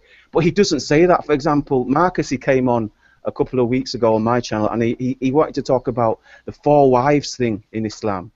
Or if you want to talk about capital punishment in Islam, if you want to say, well, you know, why do you see it appropriate as cutting off the thief of the hand of a thief, etc. Okay, let's talk about that. But when you say stuff like, oh, all Islam needs to be wiped out, you see, it's sweeping statements like that are very, very destructive. Or you say, oh, all black culture needs to. I mean, black culture. There's hundreds of different types of you know, African culture and black culture. You've got like Africa, you've got like the Caribbean. You know, black culture is very, very diverse. You know, that's why I'm saying Yeah. Stardust is not. He's not equipped to talk about stuff like this. If you're not equipped to talk about this type of conversation, you shouldn't be having it at all, I think. This is where I think it brings us to a sort of a reasonable difficulty, or a reasonable question that is difficult to solve, and that is, if you have 2 different perspectives, you know, ideological, sort of like, you know, so you got 2 competing value systems, okay? So you say, you know, some people support, you know, this one, and some people support that one, and that's all well and good because it's all in the theoretical. It's not in the physical world. It's all, okay, you know, we think these ideas are better, and then these other people think these ideas are better. It's the challenge lies in translating that into the physical world. So, you know, how do you enforce, or how do you actually implement any given set of ideas without translating that into people's, you know, some sort of coercion of people's behavior, you know, like assimilate this way or that. That's a tricky thing. I don't have a solution for that. no, you can't. Yeah. You've got to look at that. If you're talking about one content producer, his ideas are going to come from the information he's been taking in maybe that week. That's going to influence his content. He's also, and also if his channel's monetized, I mean, he's got to make something that is a popular topic of discussion. So he may be influenced by that. He may go and do that research, even if he agrees with it or not. If he's swayed more towards, you know, if they need the money, then maybe they'll say, oh, fuck, I need to talk about immigration because everyone's talking about it. Right. It could be that. So to influence one content maker is to control the thinking of that man in the week or days leading up to him, recording his voice and making a video. It's very difficult. And if they've run out of content, I mean, Mgtow isn't a vast philosophy that is just absolutely saturated with different ideas. So you could probably make a year's worth of videos and then just leave them up and go about your business, never make a video again, unless you're going to have some sort of niche. Yeah, something worth saying, right? Well, you see, feelings. Your argument that it's these ideological debates, they should be talked about. I would agree if it was being talked about, but all these channels, all of them, Sandman, Thunderfoot, Sargon, but especially Sargon, especially Stardust, he doesn't discuss it. He's got his point of view. They've got their point of view, and they just lay it on you like that, like it's a matter of a fact. And these guys are very, very poorly researched. Half the stuff they say is wrong, and in fact, their sources are wrong. That's the point. People like Pat Condell, he goes to like a Stormfront. It goes to like Stormfront, and he's very. You've hit the nail on the head there, though, Shining, because. If people's sources of information are other YouTube channels, or if you search Google, you're only going to find 20% of what's actually available on the internet by doing Google searches. So the real research of historical value and the accurate research, quantitative research that gives you factual statistics is not really available. So it does filter down to when they've made their video and they speak, it's not. Most of it isn't relevant. Most of it isn't up to date. I'm sure there's more recent studies they could have chosen to use as research for their videos. So it really is just a sort of hit and miss. And then they rely on the comments, and then people weigh in with their comments. And most of the comments, let's face it, are just opinions. I got to admit, when I make comments, it's what I'm thinking at the time. And I'll give my opinion, and I think, well, that's just what I think. It may not be factual. Let me just put this out there. Drew Whittle, I know he's a very small channel. Drew Whittle, he did a series where he wanted to discuss the Quran. And he just read through the Quran, and he says, let's talk about this, let's discuss this, let's get this out. No, but not a single channel engaged him on it. All these channels, all these, look, that guy, Adavanoy, he's saying Islam is a big threat. Well, why didn't you discuss the Quran with Drew Whittle?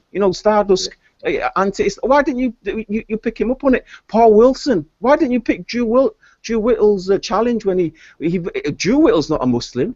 He just read the Quran from beginning to end. You see, male feelings, this is my point. They don't want to discuss it. They don't want to talk about it. They just want to make a video that will get views. Yeah, I don't necessarily disagree that the conversation, the level, the caliber of the conversations that are had are in the toilet and very trashy and not constructive and really destructive. I don't necessarily, that's a point that I'm making, is anyone who's generally talking about religion, ethnicity, or race is usually doing it in bad faith. They're overgeneralizing. If they're really talking about values, like should we have a matriarchy or a patriarchy, should we have more freedom or less freedom, and does this culture have more or less, that's a valid, constructive argument. But everything else is garbage, and I don't entertain it. I agree, and I'm saying that the level of discussion, it needs to be a discussion. It can't be a PewDiePie Mgtow video just so you can get views, just so you can get subs, just so you can jump onto the current affairs bandwagon. I mean that's the type of thing we criticize. But here's this is, I think, I guess one thought that I'm having when you're saying this is that you have there's two ways to approach the whole overall thing, which is, do you try and control what other people say, or you simply try and advocate the good stuff that you say? So I think the controlling of other people's messages on YouTube is probably unrealistic. It just doesn't it's a lack of understanding of what it is. It's not going to happen. You know, you can decry it, but you can't spend a lot of time on it. The main thing what you have to do is you got to put out there the good stuff, and you know, people just have to gravitate towards it.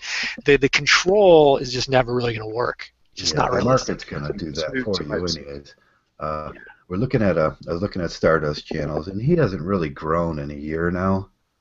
He's got 16,000 viewers, but when you look at a guy like Turd Flinging Monkey, in retrospect to that, he's got 21,000 viewers now. In the last 8 months, he's pretty much grown. So the Mgtow market is going, no, I'd rather not hear a lot of Stardust now, but what I'd rather hear is a lot more TFM.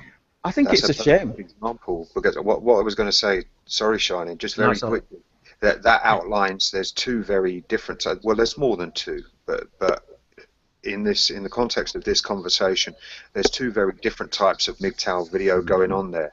There's one which is the gossip. You know, it's like it's being discussed in the media, and really, if you're not there at the time, you don't really know. You can only go on distorted media reports or whatever has been presented to you in the biased way it's probably been presented to you. Right. And then you've got TFM, who is more along the lines of, let me do some research, let me at least look at Psychology Today and get someone who's qualified to comment on this subject, and let me draw on that as research for my video. And the purpose of that is to bring information in, rather than to bring gossip in. You know, you've got two different types there, and I think there's more longevity in research that's done, and it doesn't have to be that thorough as long as you check your sources. Then it's helpful, and I think men take something away from that rather than just being entertained. One thing I will say, well, I'm not going to run Stardust down, but one thing I did notice, he recently did a video and he changed his delivery style, and most of the commenters said, I don't like the way you're speaking, or a couple said they're going to unsub, and I thought, do you only watch his videos because you like his voice, and now you're going to unsub because he's speaking differently? And then I thought, oh, well, that's how fickle this can be. He probably looked at himself and thought, well, fuck off then, you know. What do you do? Sit there with your trousers around your ankles and listen to my deep voice? Right, he could talk about anything. He could talk about the fucking price of fish as long as he does it in the voice that they like. And that's when it just becomes ridiculous, you know. It just becomes like, why do you fucking bother? Yep. Yeah. Superficial. Mgtow has always been. Oh, I'm getting this echo, guys. Come on, what's going on there? He's got his mic off. I don't know. I don't think it's. Oh yes. Oh, Trevor. No, it's you male feelings, I think. I only have one thing on. Have you got your headset on? Yeah, I got my headset on, but my okay. I'm muted on the YouTube though. Okay. Okay. Well, Mgtow has always had the reputation of being a very intelligent, cerebral type of a community, and I think that's all kept up because almost every issue that we take on, it's always been a very progressive discussion. You know, we've always been very open on what we talk about. But when we go down that route where, for example, Sargon did, he only speaks to people that agree with him. I mean, you've never heard him have a debate. Yet he has podcasts, he talks to other people, he has discussions, but it's only ever with people that agree with him. Now, if we're going to go down that route where we're going to now take on the big issues of race, politics, and religion, we need to engage it in the same way that we've engaged all discussion. You know, yes, it's true. We only speak to men. You know, Mgtow has always been a very predominantly male-orientated group, but we've always took on the difficult issues by embracing it in a very honest and intellectual way. It's never been that type of PewDiePie thing where, if we're not getting views because of it, then we're going to stop it. You know, whatever gets views, whatever gets the subscribers, that's the way we'll deliver it. No, it's always been about dissecting the issue and dissecting the point, and that is why I have a problem with Stardust. He's gone down that route of just talking to people that agree with him. Nico agrees with him. CS agrees with him. We'll speak to them. And that other guy that agrees with him, he only speaks to people that agree with him, and that's never been. Since when was that the Mgtow way? Can someone explain to me how does that benefit Mgtow or the discussion where you're only bringing in? I mean, I got accused of being an echo chamber a while ago.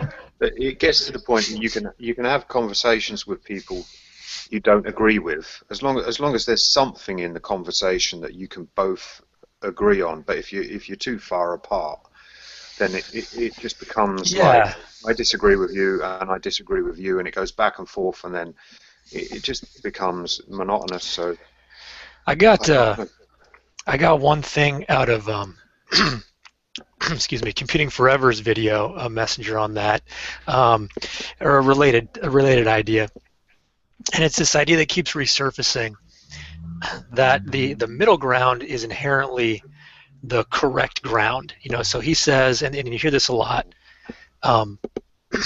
you have feminists who are extremists over here, and then you have Mgtow who are extremists over there, and the proper solution is the middle ground. I say that is completely ill. The middle ground argument is a fallacious argument, because you could have someone who is completely wrong and someone who's completely right, right? That's true. Yeah, we agree with that. But the problem comes is when you'll only speak to, or you only talk about the points, or with people that will bring on points that agree with your opinion. I think the term is confirmation bias. Yeah, we're getting a lot of. It's based on conjecture and it's based on speculation. It's exactly. Not. There's a huge. Says, I disagree because I've experienced that for myself, and then you reject that opinion, then you're looking for confirmation bias. I know, and since when was Mgtow? Since when did Mgtow turn into this confirmation bias? I mean, it would be a disaster for Mgtow and its philosophy if we started going down this route. And I think Stardust has. I think Stardust has a real problem with confirmation bias, and I think he's doing it because he thinks he's bringing his channel forward the way that other Atheist Plus channels have gone forward, and that's talking about current issues and trying to get the confirmation bias from whatever sources he can. Yeah, and I mean, CS and Nico, I'm right. I've talked to you guys about this before. Stardust is wrong in some of the things he's saying, but you don't call him out, and that's why he keeps you around. Yeah, my only problem is people's willingness to follow. When people are too willing to follow, I just see. Then I see a cult-like behavior where you get these people who won't question what's being said, even if they disagree with it, and they'll sit there and just clam up and not say, well, I don't think that's right, and they'll just agree for fear of rejection. I don't know what it is, or they've worked so hard for the validation of that individual because he's got lots of subscribers, and they think, I don't want to jeopardize that by going against what he says. Maybe they've seen a side to him that we haven't seen, and that maybe they fear being ostracized or being rejected. It's hero worship. It's hero worship. It's like, for example, if I met Man Woman Myth, he was one of the first videos that inspired me to make videos of my own. If I met him now, I would be. I'm not saying I would. I'm just using him as an example. I might be starstruck, and I might give him more leeway than other guys when I'm talking about some of the things that I might like to discuss, and I might overlook some of his problems, and I might overlook some of his bad characteristics as well. And I think that's what a lot of people have done with Stardust. It's like they've been listening to him for so long that they've imagined him to be a much bigger character than. So you've already made a judgment on his character, though. Like Man, Woman, Myth, you can pretty much assume as much information as you can gather from watching his YouTube videos that he is a rational, reasonable person. And there's probably no sort of narcissistic traits going on there, so you could approach a conversation with him on those grounds. But to overlook obvious personality traits which aren't rational and reasonable, just because someone's got loads of subscribers and that was the first Mgtow video you watched, then that's wrong. You know, if someone is clearly has clearly got some questionable opinions, and you think, oh, that doesn't matter. You know, he made a good Mgtow video. I'll kiss his ass and, you know, overlook all of that. Then that's a problem. That's definitely a problem. It's something we talked about, isn't it? It's like when idolization overrules the intellect. It is a type of worship. When you worship somebody, you overlook their mistakes, and when you know that they're wrong, you'll agree with them because of your admiration of this person or this channel. And that's where we see the dominance hierarchies forming in what should be a group that doesn't have any pecking orders. Which, you know, TFM spoke about this. I've researched it and spoken about it a little bit, but in a fragmentary group, there should be no dominance hierarchies. Okay, someone has been around longer and they've got more information to impart, which is why they get more time, and people respect their opinions and listen to them. But to pedestalize another man it's creating that hierarchy, and that only works in sort of in workspaces, you know, where you have your boss and then you have the subservience. You know, it doesn't really gel in Mgtow. I tend to agree with that, and it reminds me of the overarching idea that I keep coming back to, that that kind of the real, like, that, you know, idolization and full-on, like, male dominance is really gynocentric. It really comes back to, like, if you think about, you know, the origins of dominance hierarchies, it's really about females sort of selecting particular males, you know. And so outside of gynocentrism, I think dominance and those extreme, you know, idolizations or whatever are really, you know, they're not really as big a deal.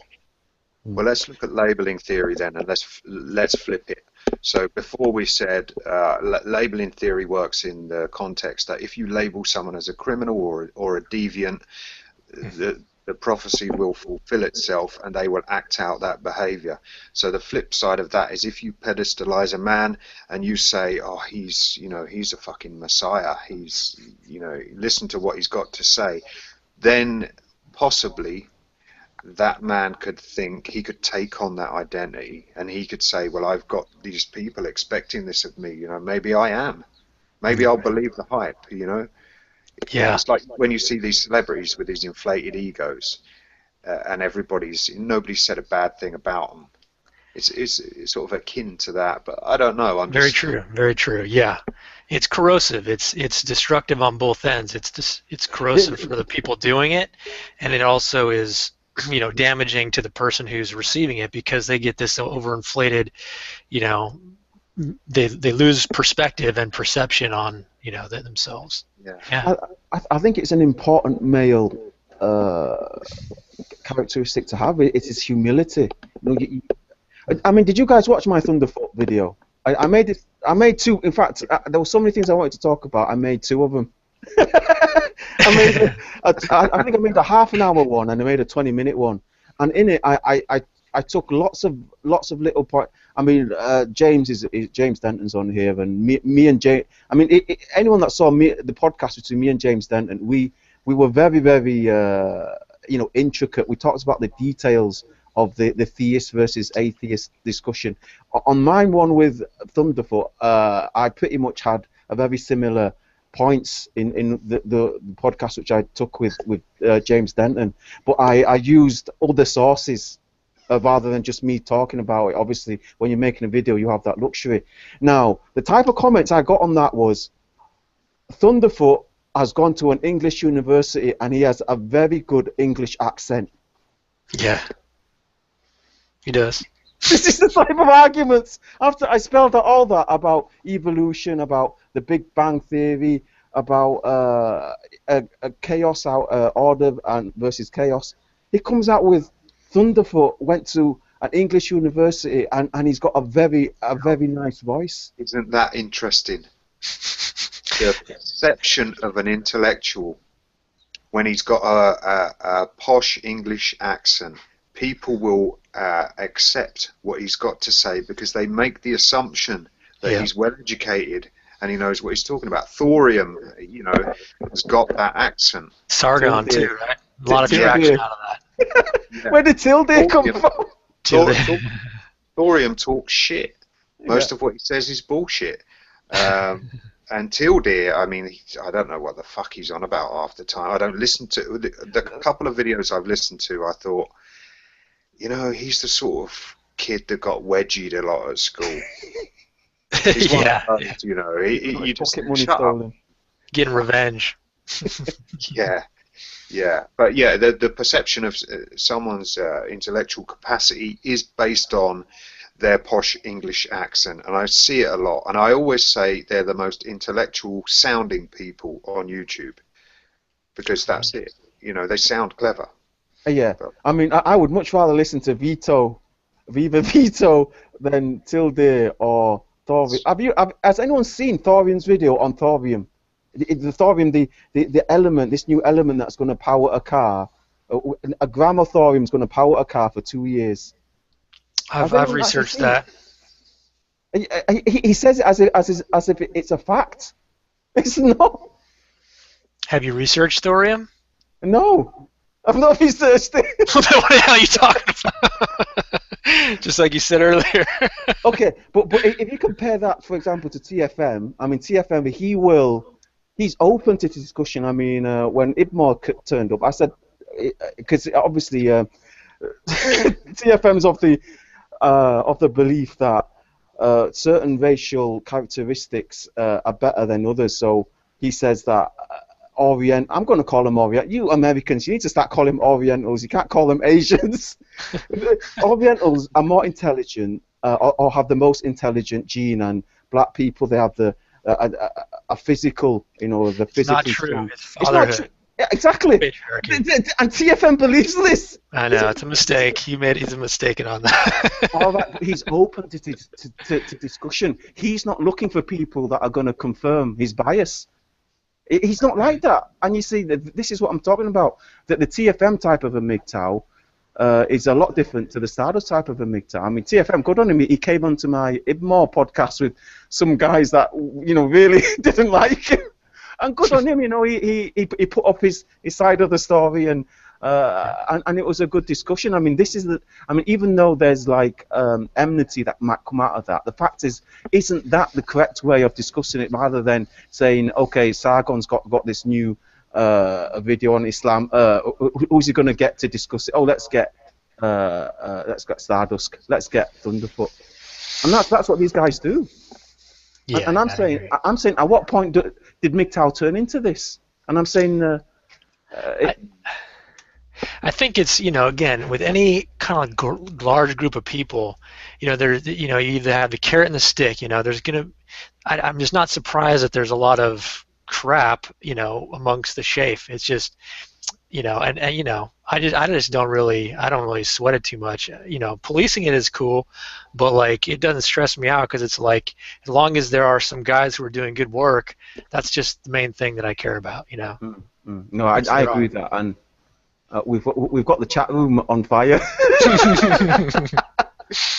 Yeah, James wants to hear he wants to hear like a West Texas lisp or something. I'm not sure what he's got going on there. No, I like what Veritech Ace is saying. He says, "Don't be a parrot. Don't let people think for you." I think that's a brilliant way of putting it. Yeah. Find out for yourselves, guys. He says that thorium goes back to the 50s and is it's gonna work out.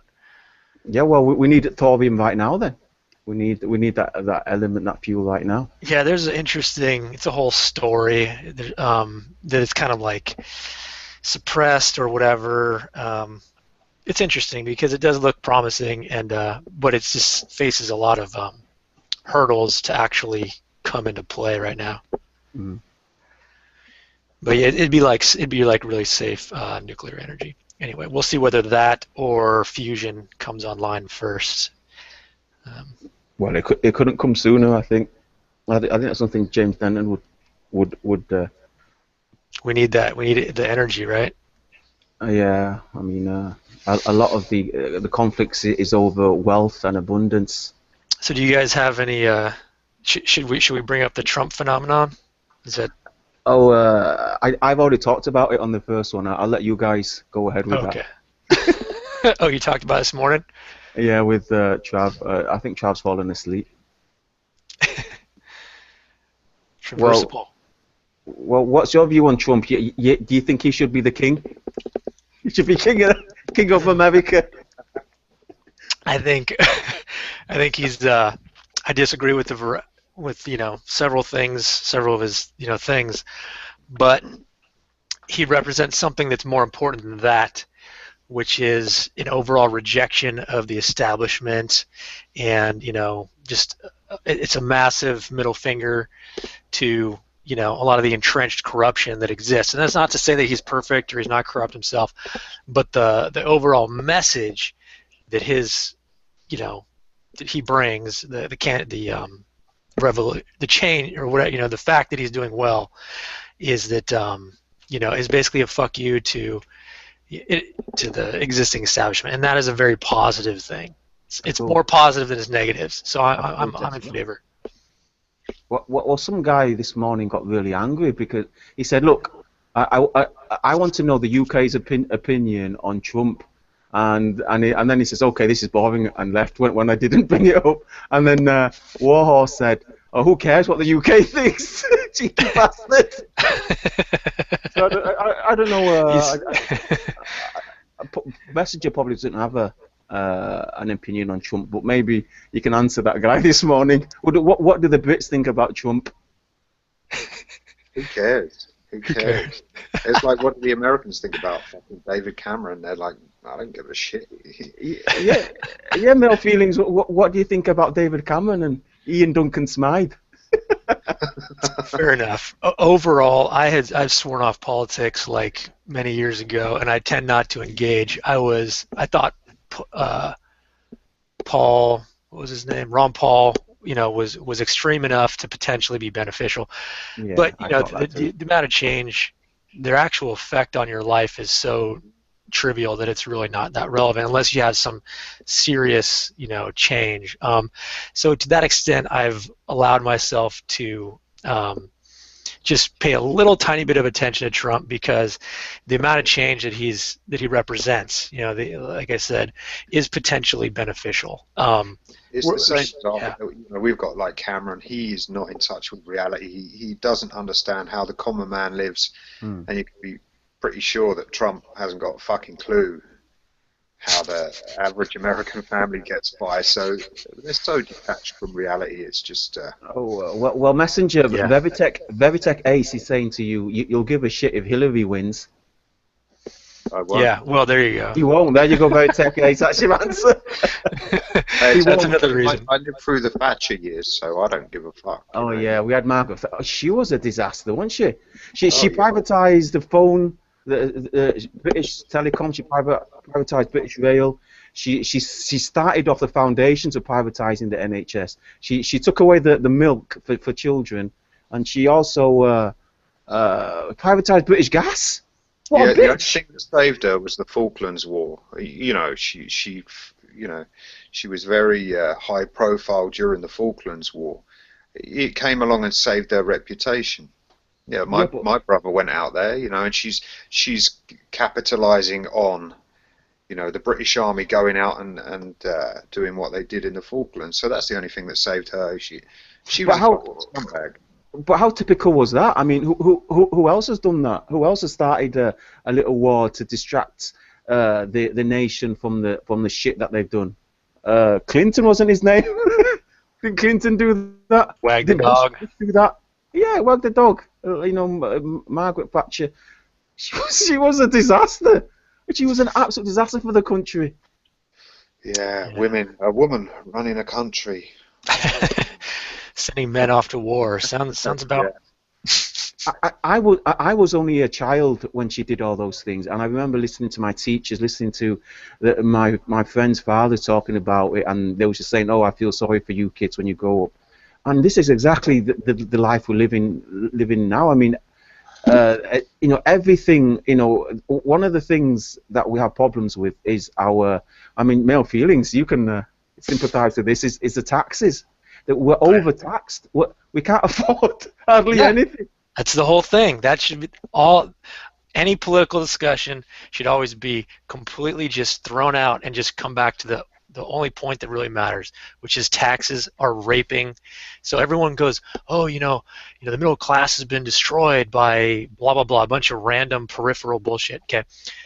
The average plumber, or whatever, squeezing out 80 grand a year is paying 50% in taxes. He works so hard to get out of poverty, and then taxes put you right back basically in poverty. Okay, so people don't understand that, but that's the message, and that's the only real,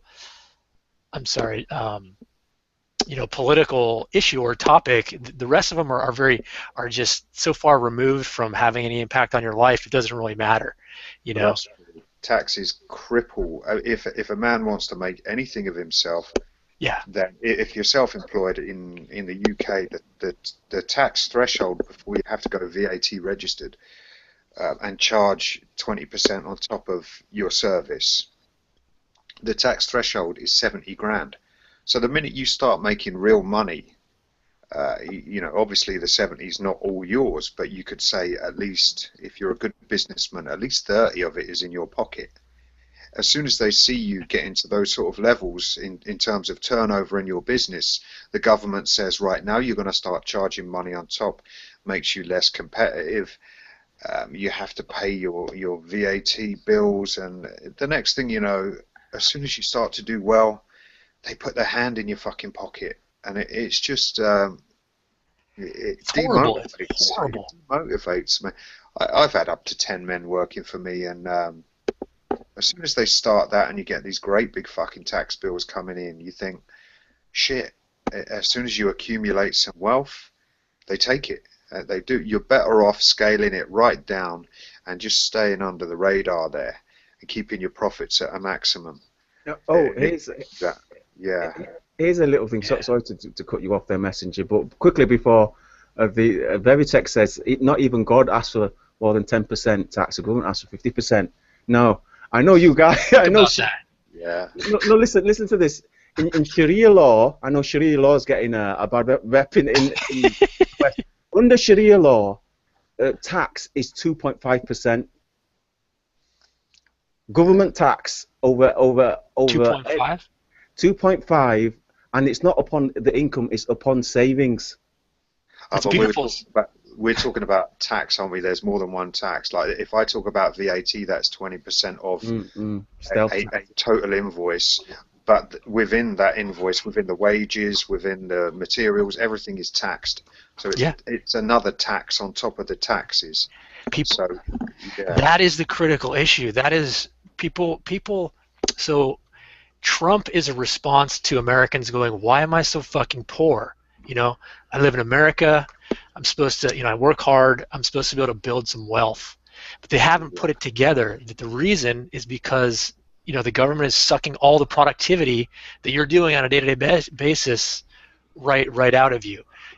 I'll give you just real easy math, real simple easy math right here. You got, and this is, I'm not exaggerating, depending if you're in like a medium or higher tax bracket, federal income is either 28 or 32%, which comes out averages to 30, right? Mm-hmm. So you got 30% right off the top. That includes Social Security and all that bullshit. So 30%, and then you got your state taxes, which in a lot of states is either 8, 10, 12%. Yeah. In mine, it's 12. Oh, God. So you add 30. We'll just call it 10. You add 30% plus 10%. We haven't gotten anywhere beyond that, and we're already at 40%. I'm not making it up. It's right there, plain as day. Now, you move to sales tax. You have the VAT. We have sales tax, which is 9%. Mm-hmm. So just right there, they've raped 50% without any finagling of the numbers, how is anyone supposed to, a normal person supposed to build anything of themselves when you've already got 50%? Now, if you add in something like property taxes, that's another 5 to 10%. So you're at 60%. You add in all the fees and registrations and the stuff you have to pay to own a business or anything like that. There's corporate tax. Then there's payroll tax. So they're taking all the money, and that is the big problem. It's not even, it's disproportionate as well. What's our tax on petrol and diesel shining? Is it 60%? 78%. 78%, yeah. So it's not even an even percentage across the board in terms of taxes. It's just whatever they want it to be. Yeah. Wait, how do they do that? They 78%, you said?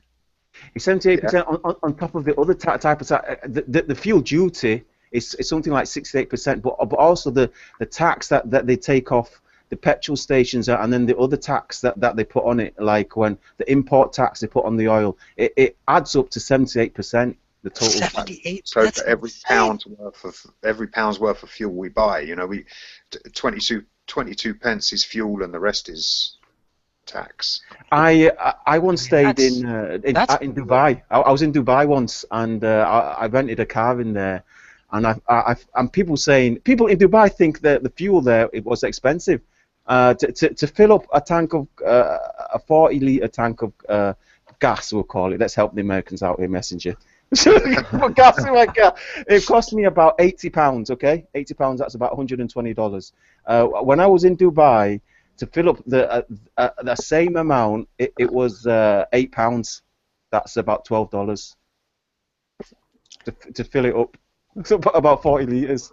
Wow. That's unbelievable. Unbelievable. I didn't know that the tax was that high on gas. That is unbelievable. It is unbelievable. You can't. They're making a killing. They are making a killing when it comes to fuel because they know that people need that gas if they have a car, which is why Trav is absolutely right. If you can, get rid of the car if you can. Yeah. It's not even funny. It's just rape. It's complete rape. It's as bad as any tyrannical, dictator that we've ever lived under. 80%? Come on. Dubai, by the way, guys, it's not a particularly cheap place to live. Anyone that's been to Dubai, it's not cheap. So for them to charge $12 for 40 litres of gas, I mean, if it means basically they could charge even less. And like a month ago, Obama's big proposal was to raise to put increase $10 on a barrel of oil tax. That was his big idea. The government know if they can charge it and the people are willing to pay for it, then they will charge it. And I'm not willing anymore. I say revolution. Absolutely revolution. It's a pretty. I mean, you guys, you're paying. I mean, when it comes to tobacco as well, tobacco's and alcohol, the tobacco, alcohol, and gasoline, they're the three most taxed things in the West. The government make a lot of tax on these things. In fact, I would say the government is controlled by those three. They are controlled by many industries, many corporations, but the three amongst the three, oil, nicotine, and alcohol. They're the people that rule you guys. Those corporations are the ones that get the say in your policy and your legislation. Mm-hmm. Yeah, if you can make your own alcohol, do it, and make your own beer, do it.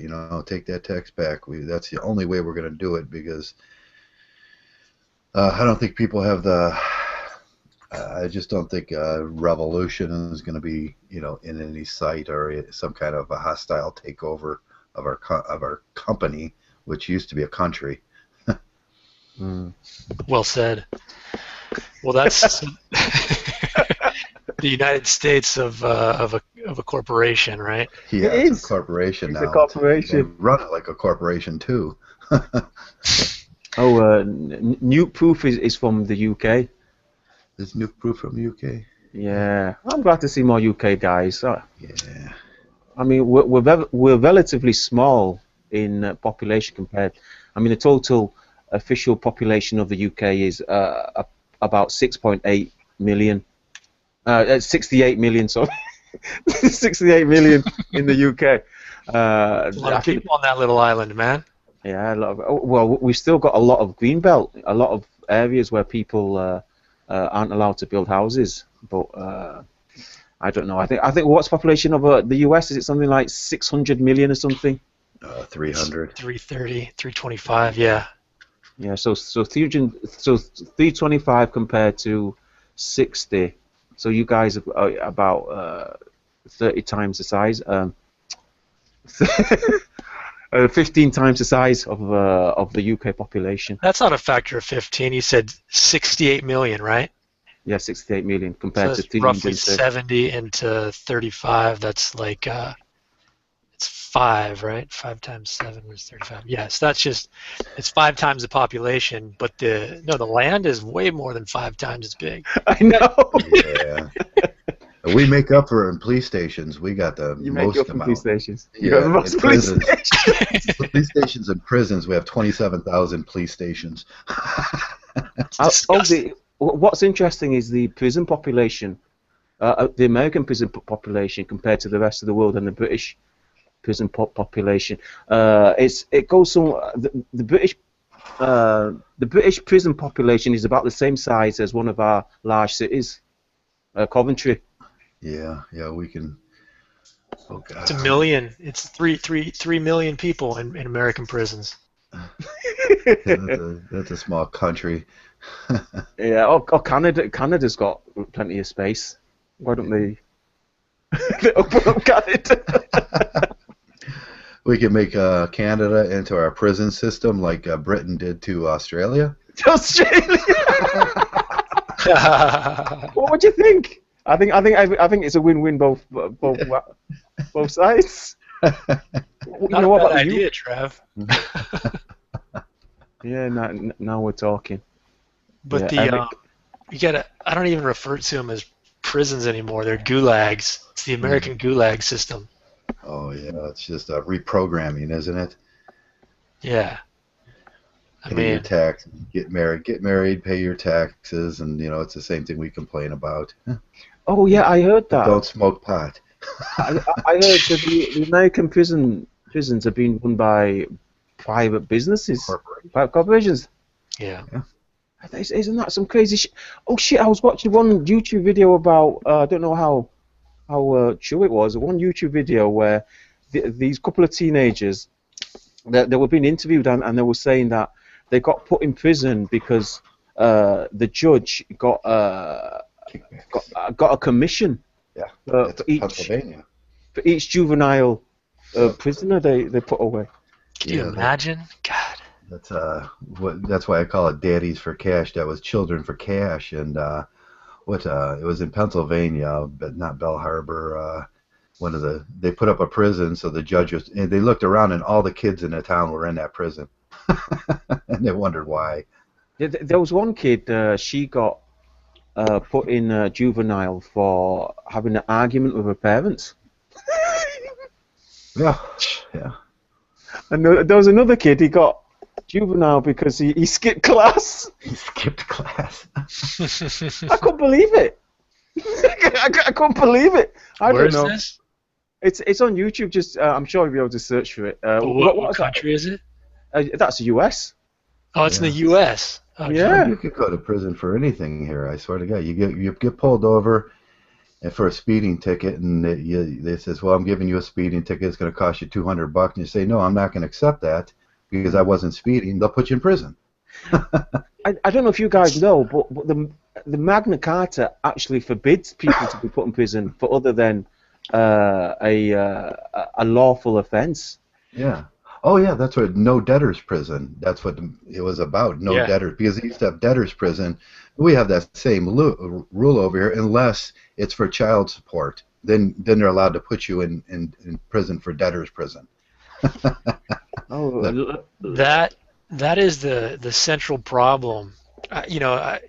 whatever. It's just that we're not a country of laws anymore. You know, the core laws that were supposed to override everything have been completely undermined. So, you know, that it just sucks. It sucks. Yeah. That's where we are. Look at New Proof said he got sent to youth custody for skipping school as well. It's just crazy. It's just absolutely crazy. You send these kids down the look messenger. They call commission. You know, when you get something for commission, they call it kickbacks in the US. Yeah, what are these kids learning there? I remember my youngest brother went to one of those places because I says, well, what'd you learn when you came back? He says, I learned how to be a really good thief. I know. They're like universities for harder, more of more serious criminals and crimes. It's like these guys, they're going for basically nothing, and they come out learning how to do real crimes, how to rob a house, how to steal a car. That's what I said about all these fake rape accusations and everything. Up to 70%. You got to know up to 70% of guys going to jail for rape and rape accusation and that kind of violence are innocent. So they're sending them to prison. What's the first thing these guys are going to do when they get out? I remember a while back, something that used to go around was they used to learn how to make their own money. And one way they used to learn how to make money in the prisons was to make coins. So they teach you in prison how to make fake coins. And I remember there was like millions and millions of fake £1 coins in the UK, and all these criminals were coming out of prison learning how to make these £1 coins. I remember that was one thing I picked up. Learn how to make ammonium nitrate out of your poo. Oh shit! It's to me it's a top. It's one of the biggest. It's like taxes and the prisons are the two biggest problems. Basically, lawlessness. Remember, you know, they defined a civilized society, whether you're a people of what it was. It's like either men rule or laws rule, right? What we have now is men ruling, right? Just men with guns. They're ruling everything. You know, they don't obey any laws, and so anyway, that's a problem. But I don't know how we're gonna fix it, guys. It's like I think we got to take away their guns. They want to take away our guns. So Yeah. Okay. Lead by example. We're going to take away your guns first. Exactly. Yeah, dude, that's exactly the right idea. Can we get a petition for that? Well, I kind of like what Heartburn says about it. He says, unless you're willing to die for your right or to die for something, then that thing is never truly yours. The extent to which you are willing to defend something or to fight for something is the extent to which you own it. Yeah. And I think that rings true, especially today. Oh, like I said earlier, the big thing now is we just got to go out and start keep telling people that Anarchist-Keynesian is going to come and take away your gaining system, and then that'll piss them off. Did you guys see that video of the girlfriend smashing their boyfriend's gaming systems? Like a PS4, Xbox 360. She got her high heels and she stamped on it, screaming at him, and the guy saying, the guy coming back in tears, looking at his system, and he said, "Oh, this is the third time." Yeah, I've seen the Japanese father smashing his son's gaming system. All I can think is that was Korean. I think I saw that too. All I could think is, geez, you're just he's gonna get you back. Right. Yeah. Then there was this was end of February. In the New York Post, a woman killed her boyfriend for spending too much time on Facebook. She stabbed him to death. Oh, fuck. Yeah, that's awful. She fucking stabbed him to death because he's on Facebook too much. I mean, it's gone so down. It's so downhill. Well, that's the hair hat thing, too, with Tommy Sotomayor. They're killing for the hair hats now. Oh yeah, yes. People getting robbed for weeks. This guy he got. Did he get killed or was he just injured? Some guy who worked in a hairdresser's he was carrying a couple of wigs. I think 2 or 3 wigs that amounted to something like $200 or something, and and they either stabbed him or shot him, but he was seriously wounded anyway. Yeah, well, this goes back. This leads back to the problem with the government just placating, giving us cake, and you'll just give them cake and they'll be happy, and then we got people fighting over stupid shit, now. The degradation, the devolution is extreme at this point. I don't so MGTOW is trying to accelerate the crash, and hopefully does anyone think that Donald Trump can accelerate the crash? I think so. I think so, yeah. Either one of them, it's a choice between two really just people that are going to accelerate it. If you get Hillary Clinton or Donald Trump right now, and as soon as people figure out that Donald Trump is just a rich, spoiled boy from a rich family, that father was a millionaire and he has no clue about reality, they're going to go off. And then the other side, Hillary Clinton, she's just going to make all these gynocentric laws that are going to wake up all the men. Yeah, I think his solution to all the problems is a sack the person in charge, fire the next person. Yeah, that's really his solution.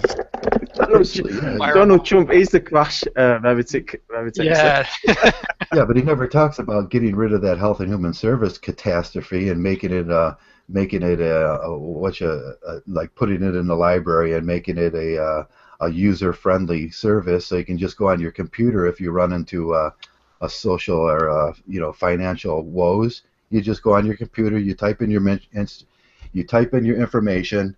You put in the correct information and you move along. You don't need a girl across from you, some fat bitch sitting on the chair across from you telling you working for $70,000 an hour.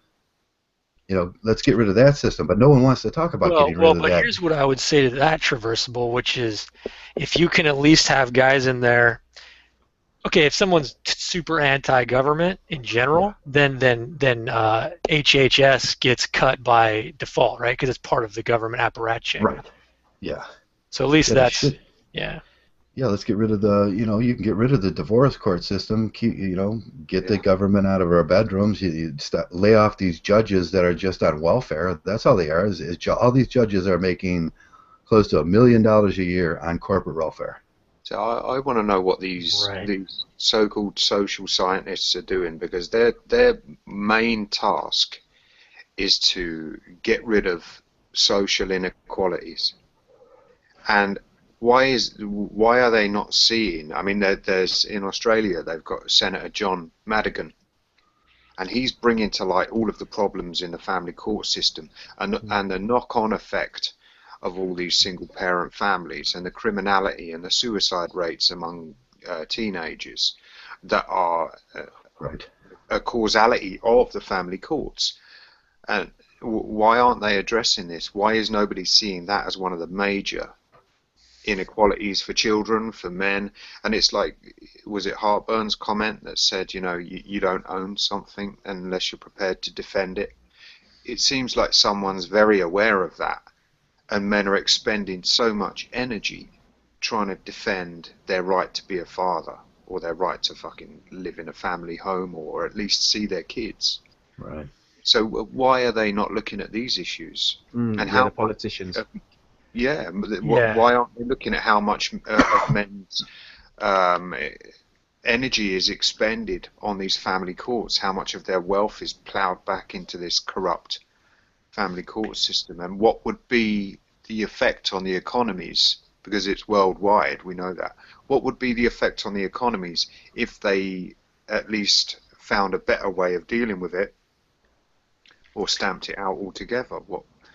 That's why I feel like all of the systems have failed. Like, everyone needs to stop and take a look and look at the sociologists or the social engineers or whatever.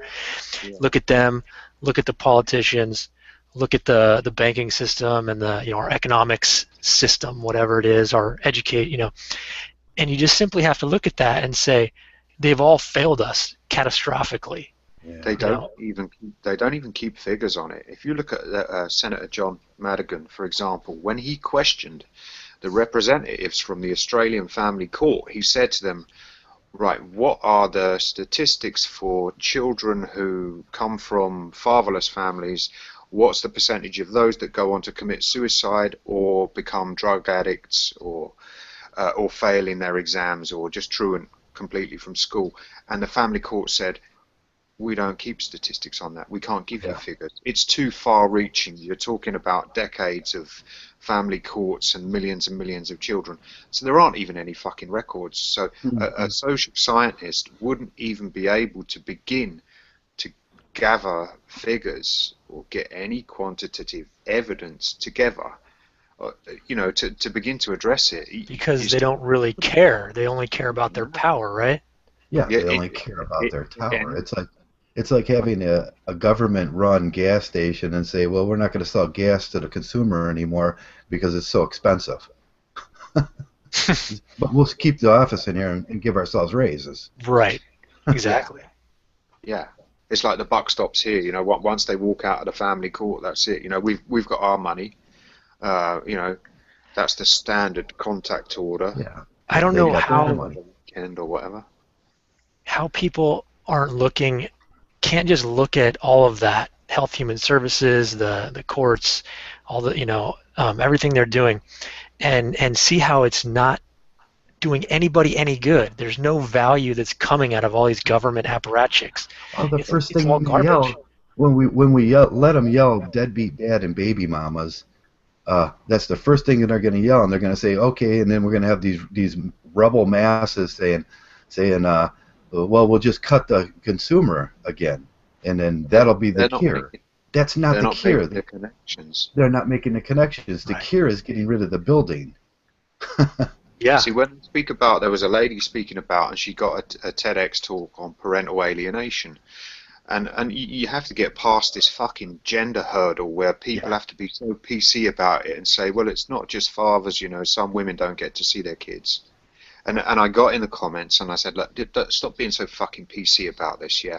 If you're talking about a minimum 75% of the total figure that is fathers, then it is a gender-specific issue. And if you're not going to address that, you won't be able to make the connections between male suicide and male homelessness that are a direct knock-on effect of parental alienation, where they've come through the family court system and they can no longer see their kids and they self-medicate and they end up homeless or whatever. So you're never going to address the far-reaching implications of what family court does to men and children, because they don't keep the records, and nobody sees it as a male-only issue, which it is predominantly. I mean, you're never going to have 100% of men affected, but if you've got to take into account women, just because they're a small percentage, then you can write off the whole issue of Now this plays right into the only opposition they have is us, and to a lesser point the MRA, and we're the true opposition right now. Now we get guys like Sandman saying, no, don't meet up. Well, unless we ever start meeting up and forming groups, we ain't never going to change nothing. I think Sandman's gotten quite long in the tooth. I think that there's something to be said. I think there's a reason why Mgtow channels don't last longer than a year. I think after about a year, they run out of mental steam, I think that's why you were asking me why I don't make videos the other day, shining it, and that's kind of why I didn't have any idea. You run out of mental steam. I think I've sort of reached there now. I don't think there's much more I really want to put on my channel. I mean, and I think it continues on with this thing about channels having to find a new direction or a new flavor to their channel, so they sort of like jump on the YouTube bandwagon of trying to be some type of a niche celebrity. Yeah. Well, you're not going to get it. You're so censored here, so unless you shut down your channel and restart another channel with different tags, they're never going to let you out of your box here. So if you wanted to just sit there and read audiobooks all day, and then that's very popular. You get 100,000 hits, you can actually do something with that channel and then insert Mgtow once in a while. I like audiobooks. I might do that. Yeah, you know, I'm gonna read Star Trek audiobooks. What do you think? yeah, if you want to, you know, do cooking videos, you're not going to ever get your cooking video out of this box that they have it censored into. Yeah, they'll chop you down. Oh, So it's that Mgtow guy. what do they do with the audiobooks? They review them, or what do you, or you actually read them, or Oh, what? you just read or something. That was just an example, you know. Yeah, you basically you just get a book and you just read it, and you like read it on, yeah. try and put like a higher pitch voice for the women parts. And Yeah. Well, look at this. I can go on right now, and you can, some of the stupidest things we could tell were censored. Let me see. Someone reading audio book, The Jungle Boy.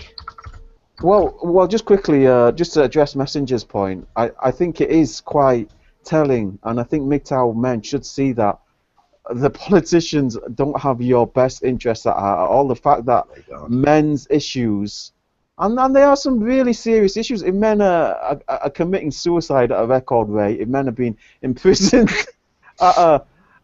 let's face it, basically prisons exclusively for men. You know, women can do the same crime and not do the same time, and yeah, child custody issues. It's clear, you know, but a lot of things that men need, that men are essential to men's lives, they're not being addressed. They don't care. They do not care. If Trump comes in, if Hillary comes in, whoever comes in, this main issue of men being shafted by the system is not going to be addressed. I remember I wrote to my local MP.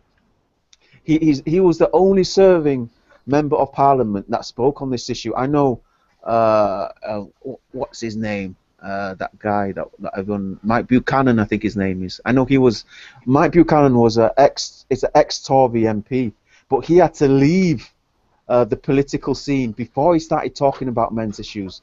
You guys all know Mike Buchanan. Yeah. Now, the only serving member of parliament that ever talked about these issues was George Galloway. And he only put it out there. He says, what do you guys think of the issue of men being disproportionately being imprisoned, disproportionately getting losing child custody, etc., etc. And all he did was put it out there. And he was the only guy to attend the Fathers for Justice thing as well. But it's just not going to get... Nobody cares when he talks. You're talking about Mike Buchanan? Yeah, he's gone. They labeled him out there now. Yeah, nobody cares what he says. He's a great guy, but they don't care because they just don't care about men. You can't. It's not going to work to frame it that way. Men are going to have to just. The only thing that we can really do is destroy the system, because the system is never going to come. You know, it's not going to be persuaded because it doesn't care. It can't be persuaded because it doesn't care. Okay, now all that being said, why are Mgtow bothered or so excited about who's going to be the next president or the next prime minister? Yeah. If we know that, then because that's why I said Trump could represent a acceleration, right? I know, but where's James Denton? James Denton, he likes this issue. I think the destruction or the worsening of the situation is only going to make us suffer more. I know it sounds hypocritical. Yeah, it is good. Yeah. But unless you're Mgtow. Yeah, the worse it gets out there, the worse it gets, i.e. outside of the Mgtow, our little comfortable Mgtow space, the worse it's going to get for us. You know, I'm just putting it out there. I mean, I wonder but what's your offering then? What's?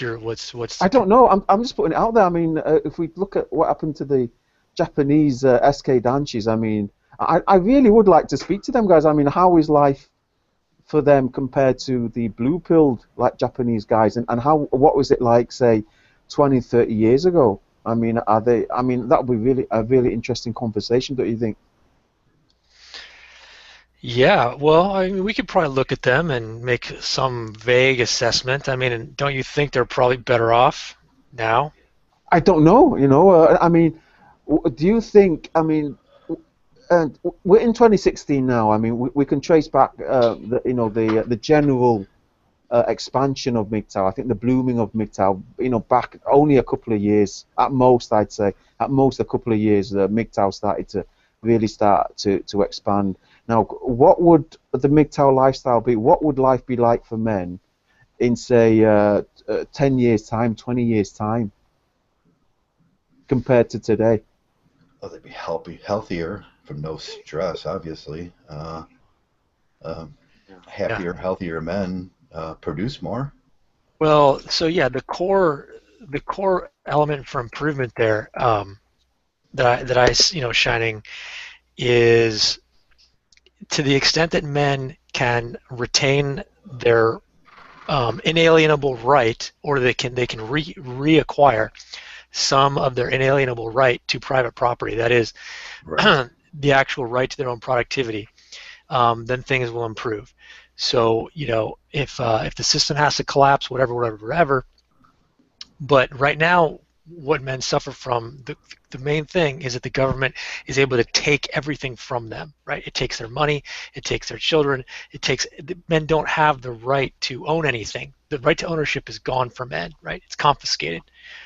But so to the extent that men can actually reclaim that inalienable right to ownership of their own, what they produce, that will be the only litmus test, or the only measure of the improvement of their quality of life.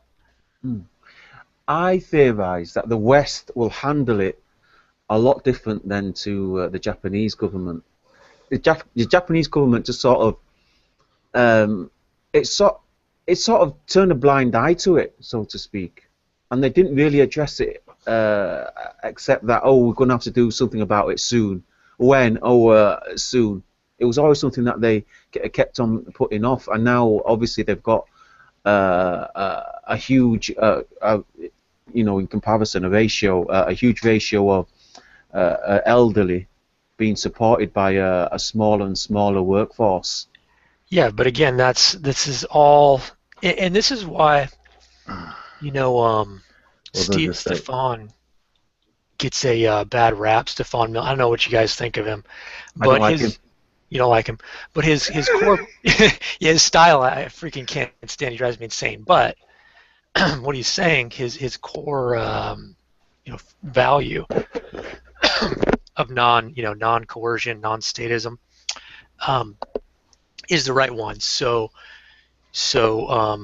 again, I'm sorry, I lost my train of thought, but that idea of getting away from statism is the right one. That will help. You know what it but they'll is? just do the same thing they did to, with everything else. They'll just start blaming the elderly then. Right, yeah, okay, so what Japan has done is it's more and more, it confiscates everything, right? So the state has become everything, and that's the problem. So that's why they suck. That's why life is not good, because everything is confiscated. You don't get to keep any of your productivity. But they confiscate it for resident parents, so it goes back to the family courts again.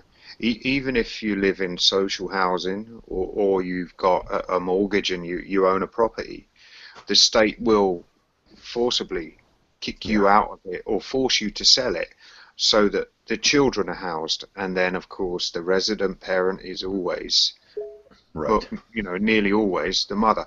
Then the women control the housing. Then men don't get to own a house. Even if they did own a house, they still get to pay for it, of course. Right. But the woman can't afford the mortgage. So that's how they do it. The children are leverage. The children are the hostages. So whoever controls the children controls the property, and whoever doesn't control the children controls fuck all, really. A bag of clothes at the end of the day. But exactly. That one. And that's, I mean, how can you operate without a base to operate from if you're not adequately housed?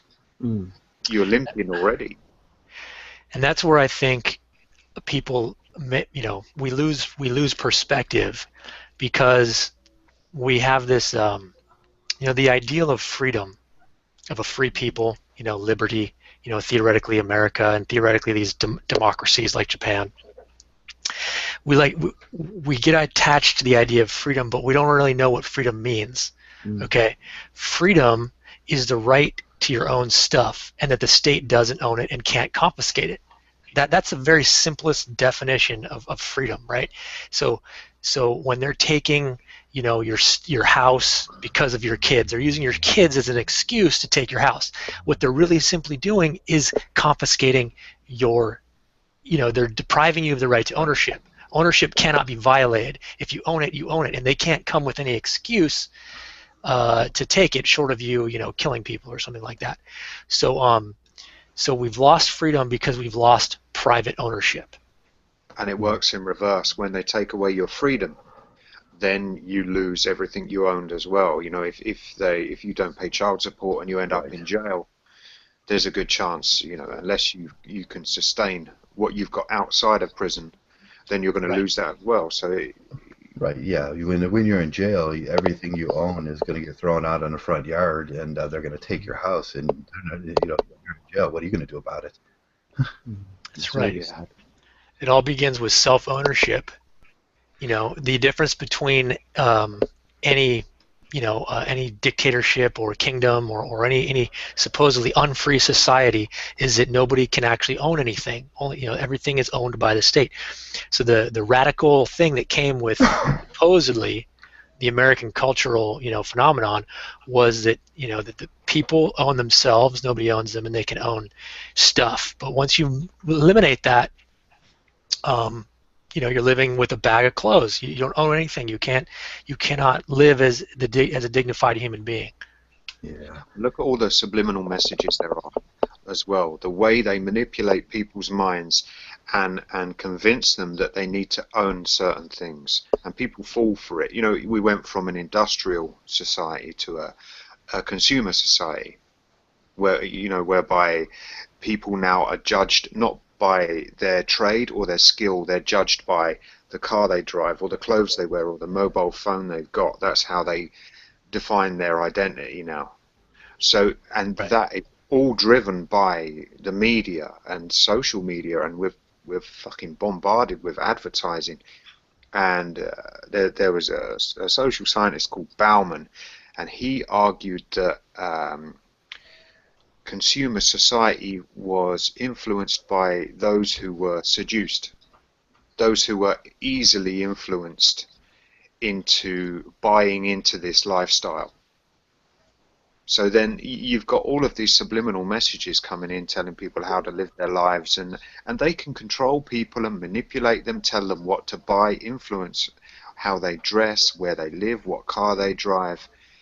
They don't own themselves. They don't own their own identity. It's constantly manipulated and influenced. That's a good point. They just don't know it. They just don't know, you know, the reasons why they do most of the things they do. So true. I mean, it's unbelievably how true that is. That people are just running around kind of in some kind of a haze. They don't really know that, because they're, as you say, they're like programmed by all this garbage. Oh yeah, and they encourage it. When they started giving out HP or credit, you know, you can have these things now, whereas before in the industrial society they had to work for it, and they lived by their means. When this, you know, credit-driven society sprung up, people started to live beyond their means, and then we all know what happened after that. One recession comes along, and you have to give back the keys to your house, and you know, people start. I mean, look at the amount of. They don't call them pawn shops anymore, but look at the amount of cashback shops there are on the high streets now, where people are having to part with their belongings just to get enough money to live. You know, they're getting these sort of Cash converters. Cash converters, because they haven't got access to lower forms of credit, you know, lower interest forms of credit. They have to go to cash converters and get charged, I don't know, 20 or 30% interest, maybe lose their belongings for good. But that's because they want these things that they can't fucking have, and they're all living above their means. And why are they doing that? Who's giving them the impression that they can live that lifestyle? The state, right? Yeah. We're consumers. Yeah. Yeah. We've gone way downhill, guys. Way downhill. And what are we if we're not consumers? consumption is so idiotic. It's so ridiculous. You know, you shouldn't really be indulging in much consumption until you're effectively financially, you know, rich, really, because how it's driven. I mean, people don't think you've got these retards like the Kardashians. I mean, how much influence do they have on the minds of young women and other people? You know, they've got to dress like Victoria Beckham or have the same phone as, you know, Right. another celebrity. So it is driven by media and celebrity, and people don't really realize that they've got that peer pressure to conform. Otherwise, they'll become a social outcast. You know, look at you with last year's phone. That's shit. The phone still works, but they don't feel like they fit in with that group. So they've got to, you know, they've got to trade in a perfectly good phone, get a new up-to-date phone that they can't afford. And who's making them live like that? It's crazy. And isn't it kind of like a chicken and egg thing, though, Messenger? Like, I have a hard time when I look at that dynamic. You know, is there more blame on the individuals for, you know, adopting and being weak enough to accept that school of thought, or is more blame on the, you know, the people pushing it? You know, it's a chicken and egg. It's hard to, you know, put an end to it, because where does it start? You know. Well, then there's groups like us. So you couldn't say, if there's groups that can't afford to have that sort of lifestyle, so they get pushed out and they become sort of ostracized. And then there's groups that just about can afford to have that lifestyle, so they're the in crowd. But then there's other groups like us who say, you know, I don't want to be any part of that. I don't care if I drive a shit car and my phone's 10 years old. And who's to say, you know, we're not right? I don't know. Yeah. No. If it's hard to tell right now, you know, what Mgtow really is, or if it is anything, or what it could become. It's hard to tell, but I swear, if there's any brightness in the future, then, you know, the values that we're adopting here will grow. Because if they don't, then the future is very bleak. That's people are sort of almost, with these cult accusations of whatever, they're making us quite anarchistic, or appear to be like anarchists, but we're not. We're non-conformists. You know, we're just not going to live the way society pressures people into living. And I did make the comparison. You know, I threw it back at them and said, you live in the fucking cult. You know, you're the ones who have to conform, and you live in an ideology, yet you make those accusations of us. We're far from that. We don't have to conform. We don't even agree with each other half the time. We're just individuals. So, I don't know. Yeah, I agree with that. And it goes back to, well, just this idea of middle ground always being the correct ground is really an annoying meme that always resurfaces. Like, you know, just because they're a cult, and then, you know, maybe you could mischaracterize us as having some similar characteristic, doesn't mean that somewhere in the middle is the truth. You know? I mean, that concept itself is fundamentally flawed, because the middle ground is relative to who you're talking to. Right. Exactly, Yeah. Where does the other end of the bar land on that middle ground? Their middle ground is going back to the blue pill world and getting yourself a girlfriend, going, you know, and getting married. They're the far left. That's what they're saying, and that's the lunacy of their argument. They say Mayor of Mgtow and Sexy Mgtow can no longer represent that far end of the bar. They're going to move that bar in, so their middle ground becomes more. Well, Exactly. I don't understand the reasoning. Why did they pick Mayor? Because I don't understand the reason. He's chosen to be single. That's a screwed up idea of the far left, isn't it? Mayor of Mgtow. Well, I don't understand where they were coming from. You know, this pump and dump. They picked up on the phrase pump and dump, and they played on that. Yeah. But the fact of the matter is, he saw dysfunctional relationships when he was younger, and he made the decision for himself that he was never going to get married based on what he'd seen. And for some reason, I don't know how they twisted it or what they were trying to achieve. I don't even think it happened. the way they would have liked it to happen. No, Because they just made themselves look fucking stupid, really. yeah, on that scale, Jesus, I'm much more radical than Mayor of Mgtow. Yeah, I am. well- They could have. I would like them to pick on me, you know.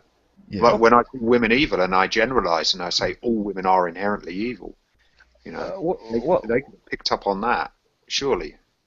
Well, who's meant to be the middle ground? I mean, who are the feelings? Who are they talking about? Who's the middle channel? Who? Well, you know, it's just this argument. Well, that would be Stardust. Oh, Stardust the middle ground. Oh, I see. Shit, Okay. where does that leave us? Okay. Well, let's think about that for a second. The middle ground. I mean, if we take okay, let's think about something extreme. PewDiePie, he's extreme. He's one of the dumbest channels I've ever seen. Mind you, I just found that Superwoman. She's fucking crazy, man. Okay, Superwoman, look at that. 8 million viewers of pure They're stupid. extremely stupid. They're extremely savvy when it comes to making money on YouTube. So you could say they're very successful at being stupid. Well, you know, I think. Can I just read something what Bevateke's just said? Yeah, go ahead. Can I just read that? He says, look, he goes, I know that. It says, I'm annoyed that I know that Kim Kardashian has a fat ass. That information that is taking up space in my brain that could be put to more productive purposes. Truth on that. I think when they're talking about, you know, extremes, so they'll be like, it's basically, I think the monk thing is kind of what he's referring to there. You know, it's like, if you're going all the way to the monk, you know, then you're extreme, like the feminists want to avoid men or whatever. But like, seriously, this is all I want to say. No, is that I just want to make sense of that, though. I mean, this middle ground, is this middle ground in Mgtow or middle ground in being a human being or being the middle ground in a YouTube channel? I mean, Yeah, that's what I'm saying. It's like they want it to be. You know, if their middle ground is vegan Mgtow, or their far left is a vegan Mgtow, and their far right is like you know, ice cream vendors, then that's not a middle ground. In between that is like you know, people that don't take aspirin and are cheery all the time. You know, fuck that. it's arbitrary. There's no. On YouTube, there is no middle ground. I just don't. I've never envisioned being the middle ground being anywhere on any spot on YouTube. Just imagine saying to somebody, okay, so you have the Nazis over here, right? Yeah. And then you have you know, and then you have like a normal civilization over here, and the middle ground is the correct answer, right? Yeah. Obviously not, right? Obviously there is some positions that are straight up wrong, and some that are correct by the merit of their, you know. I know, But we could do that same thing, couldn't we? We can say that the white nationalists and Nazis are the far left, and Skeptor is the far right, and that places us Mgtows right in the middle ground. Well done, sir. Why do they have to give it a position? It's like, and he questioned the label as well. See, that Computing Forever is not very bright, because he questioned why. He said, why do you have to give it a name?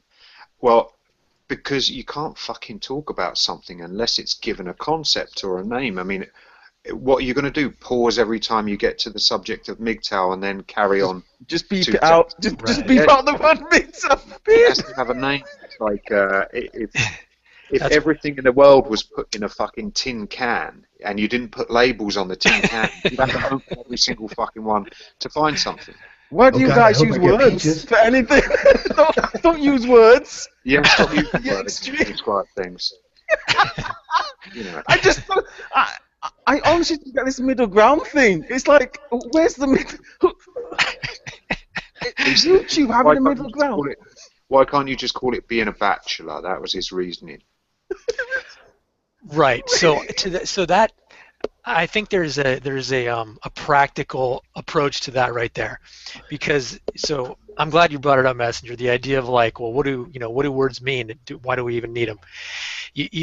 so words sort of convey more complex things in a more concise way, right? Instead of describing a car, you just say car. Instead of describing, every value on the Republican platform, you just say Republican.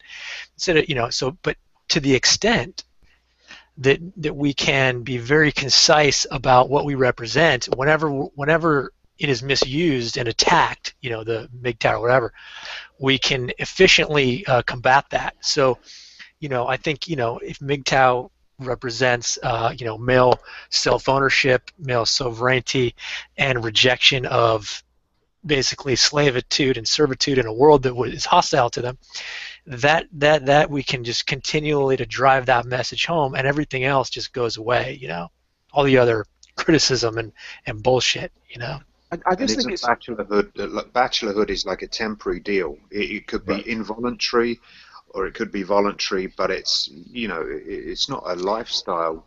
Well, it could be a lifestyle choice, but Yeah.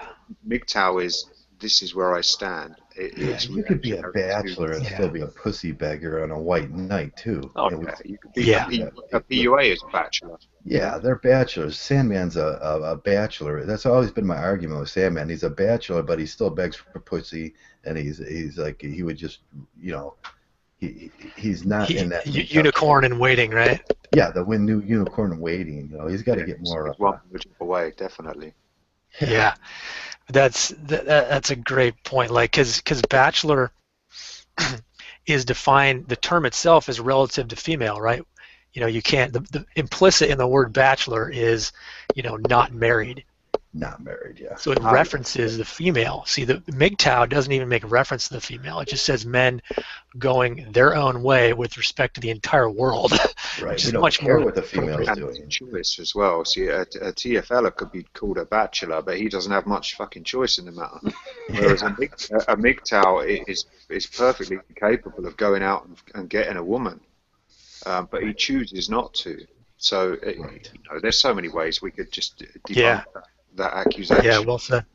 He didn't really research it properly, and he's put his foot in it really. I think these guys have taken the entire gimmicky thing far too serious. It's like I'm trying to understand this. I think they're trying to put the middle ground, as in middle ground of the labels. Yeah, the middle ground of labels. Yeah. They come across with the stats as well. That Dave again from Computing Forever. He quotes these stats, and anyone can do that. I mean, you can gather a list of 10 statistics in like fucking 10 minutes. Write them down on a pad and just reel them off. But what he doesn't do when it comes to getting the facts of the matter right, he doesn't go into it. He just reels off the stats, and then he gives opinions afterwards. Very superficial. Yeah, it's all conjecture, and you think, well, hang on a minute, you've just justified every reason for being a Mgtow. And in his own video, he gave all the stats on homelessness, suicide, divorce, all that sort of stuff. And then he tried to give reasons not to be a Mgtow, and I thought, well, the most rational response video to your video is to cut your video in half, give your reasons not to be a Mgtow at the beginning, and then play the beginning of your video at the end, because you've given every reason for the existence of Mgtow. That is spot fucking on. That's exactly because then the second half where he talks about like why, Mgtow is too extreme. All of the reasons that he presents are completely they're not substantial. They're all garbage. So the first half was all these very real material problems that men face, like, God forbid, suicide. And then he goes, and then the supposed reasons why, Mgtow are like feminists and are extreme. There's no substance there. So it's he makes the argument, but his conclusion is completely pulled out of the air. You see, for me, it's like someone saying, "Listen, the best food is the food that's on the middle ground." Yeah. And I'm thinking, what the fuck are you talking about? Because I can understand it when you're saying if you have an opinion, there's a middle ground to the opinion. So you're saying, okay, all these people should die, for example. All these people should die, and the only half of them. That's the middle ground. Yeah. And the other extreme is all these people they need to propagate. He does the retarded Alex Brown thing when when you get in an argument with that retard, and I had to bring it up. You guys know I had to bring it up. Oh, you didn't bring him up this morning, though. Yeah, Missed him out. I didn't. I missed it this morning, and he as soon as he gets in any kind of confusion, he goes, "Well, you're a feminist." Oh yeah, you're a feminist. Oh, that's what women do. That's a retard. That's a retard move there, calling Mgtow a feminist. He's acting just like the retards. If you're against Alex Brown, then you're against all men. You're a feminist. If you criticize Alex Brown, you criticize all men. All men, really do. Yeah. What a retard move. Yeah, I mean, he's been kicked off every single channel so far, surely. Yeah, because they're all feminists. Banned him. I Am Bao banned him. Shino Asami kicked him off their round table. I banned him a year ago. Oh, I think our anniversary's coming up soon. It'll be a whole year of Alex Brown stalking me, so that'll be something to celebrate. But I kicked him off my channel about a year ago when he spoke about killing women and all that sort of stuff. The biggest retard in the world. That's the low ball retard that they're aiming at, isn't it? Yeah. I mean, he's extreme. He's kind of extreme. I think this is probably being unpopular, but I'll just quick take on Alex. I think he's kind of a smart guy. I think he has some of his underlying ideas are actually on point. Yeah. But he's sort of emotionally like kind of fucked up, and so his delivery is always problematic. Like his underlying thing is that a lot of times, you know, men, even us, we fail to perceive that when we're critical of males in a way that maybe we shouldn't be. So, you know, in terms of that message, like I can appreciate that, but he often annoys the shit out of people by being just very like off tone about the way he goes about it. You know, it's very true. Yeah, but no matter how bad somebody is, they'll be right at some point, and no matter how good somebody is, they'll be wrong at some point. A broken clock is wrong once a day, right once a day, right? Yeah. I'm still working out this middle ground thing. It's going to be bugging me for ages now. Yeah, so what would the ideal middle ground be for Mgtow? And on my chart, on my graph, the ideal middle ground is the real far left guys and the real far right guys. And then where you fall in the middle is probably Mgtow. Okay, the main problem I'm having is there's no standard of Mgtow. There's no saying, well, this is what Mgtow is, and this is the definition of Mgtow. There's not really that thing going on. So until we have that, you can't really say this is an extreme Mgtow or this is the other extreme of the Mgtow, and this is a middle way, because we all have different opinions, and they all vary. Well, they're getting rid of the people on the far left. Like when years ago, it used to be Agent Orange. And then he would just say, we're just going to kill everybody, kill all the lawyers, kill everybody in the government, kill this. And then they got rid of him. So the far left came over a little. And then now it's sexy Mgtow, and then they get rid of him, and the far left comes over a little. And then next it'll be Mayor Mgtow, and then next it'll be us. Okay, but the problem with that is, if we just take sexy Mgtow, he has some extreme views on a lot of things, but there's other things where he's right in. He would be considered right in the middle. Mm-hmm. I mean, you can't take one person, or you can't take. It's that thing again where you're using a macro or a sweeping generalization on something that's a very intricate and specific subject. We just use what they say. You know, the far left is subjective. It's moral relativism, right? Yeah, moral relativism. Yeah.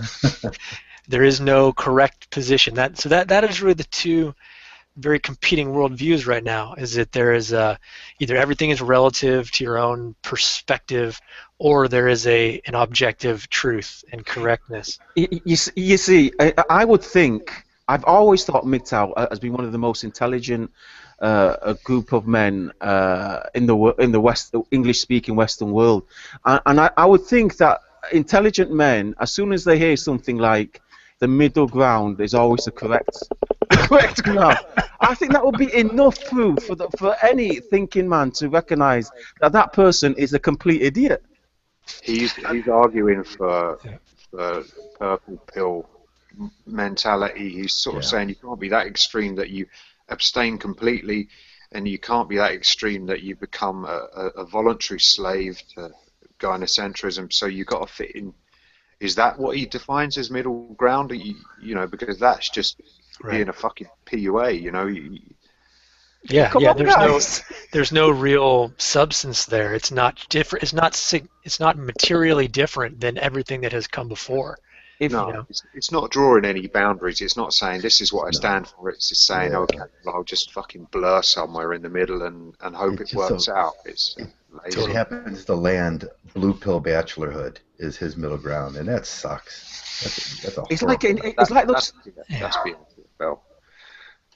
It's There's because he's got ginger hair. That's what it is, and he can't get laid. well, or this is what I, you know, at the end of the day, okay, if you learn about female nature and you come to really understand it, and then, you know, a lot of these guys, what they realize is they're like, well, you know, I can't get by without support from females, and so therefore I have to compromise what I know about them in order to maintain their sort of like, you know, that's kind of what he refers to. He says, you know, I know some women, and you know, and I want to keep being friends with them, you know, that kind of a thing. And it's like, you have to deny so much of what you know in order to do that, I guess is what I'm saying, you know.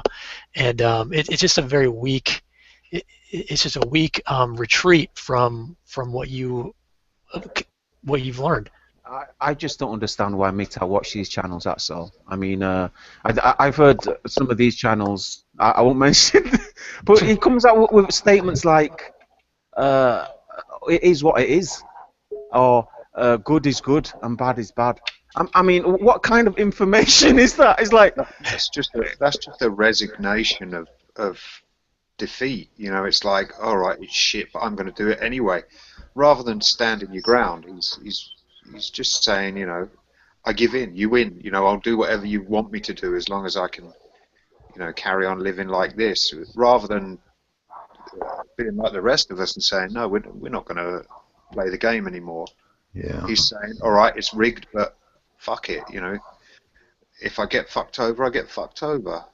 That's Right. just weak. That's just so weak. That's weak. blue pill. Yeah. Yeah. I had to leave there for a minute. Dougie's middle ground was no squirrels in the backyard. I don't know. I don't know why you watch these channels. I don't know why these guys come up. I saw him. It was a few months back, probably last year, and he was reeling off his fucking stats as he usually does. And he came out with one comment. I don't know if I can find the video, but he said, and we all know homeless people are homeless because they're useless and they didn't try. And I thought, oh, you cunt. Most of them are ex-military who come back into civilian life and haven't adjusted or haven't been given the means to adjust, or they've got PTSD, or, you know, there's reasons for it. Most of them used to be fucking married and have kids, and because of the divorce courts or prison or whatever, we know why men are on the streets, but he just fucking labelled the whole lot of them as underachievers. And I just thought, oh, well, that's your fucking opinion of men all over. You know, what a fucking elitist comment to make. He's just, I saw him for what he was then, and that was last year. So, what did he say there again? Sorry, I had to jump out.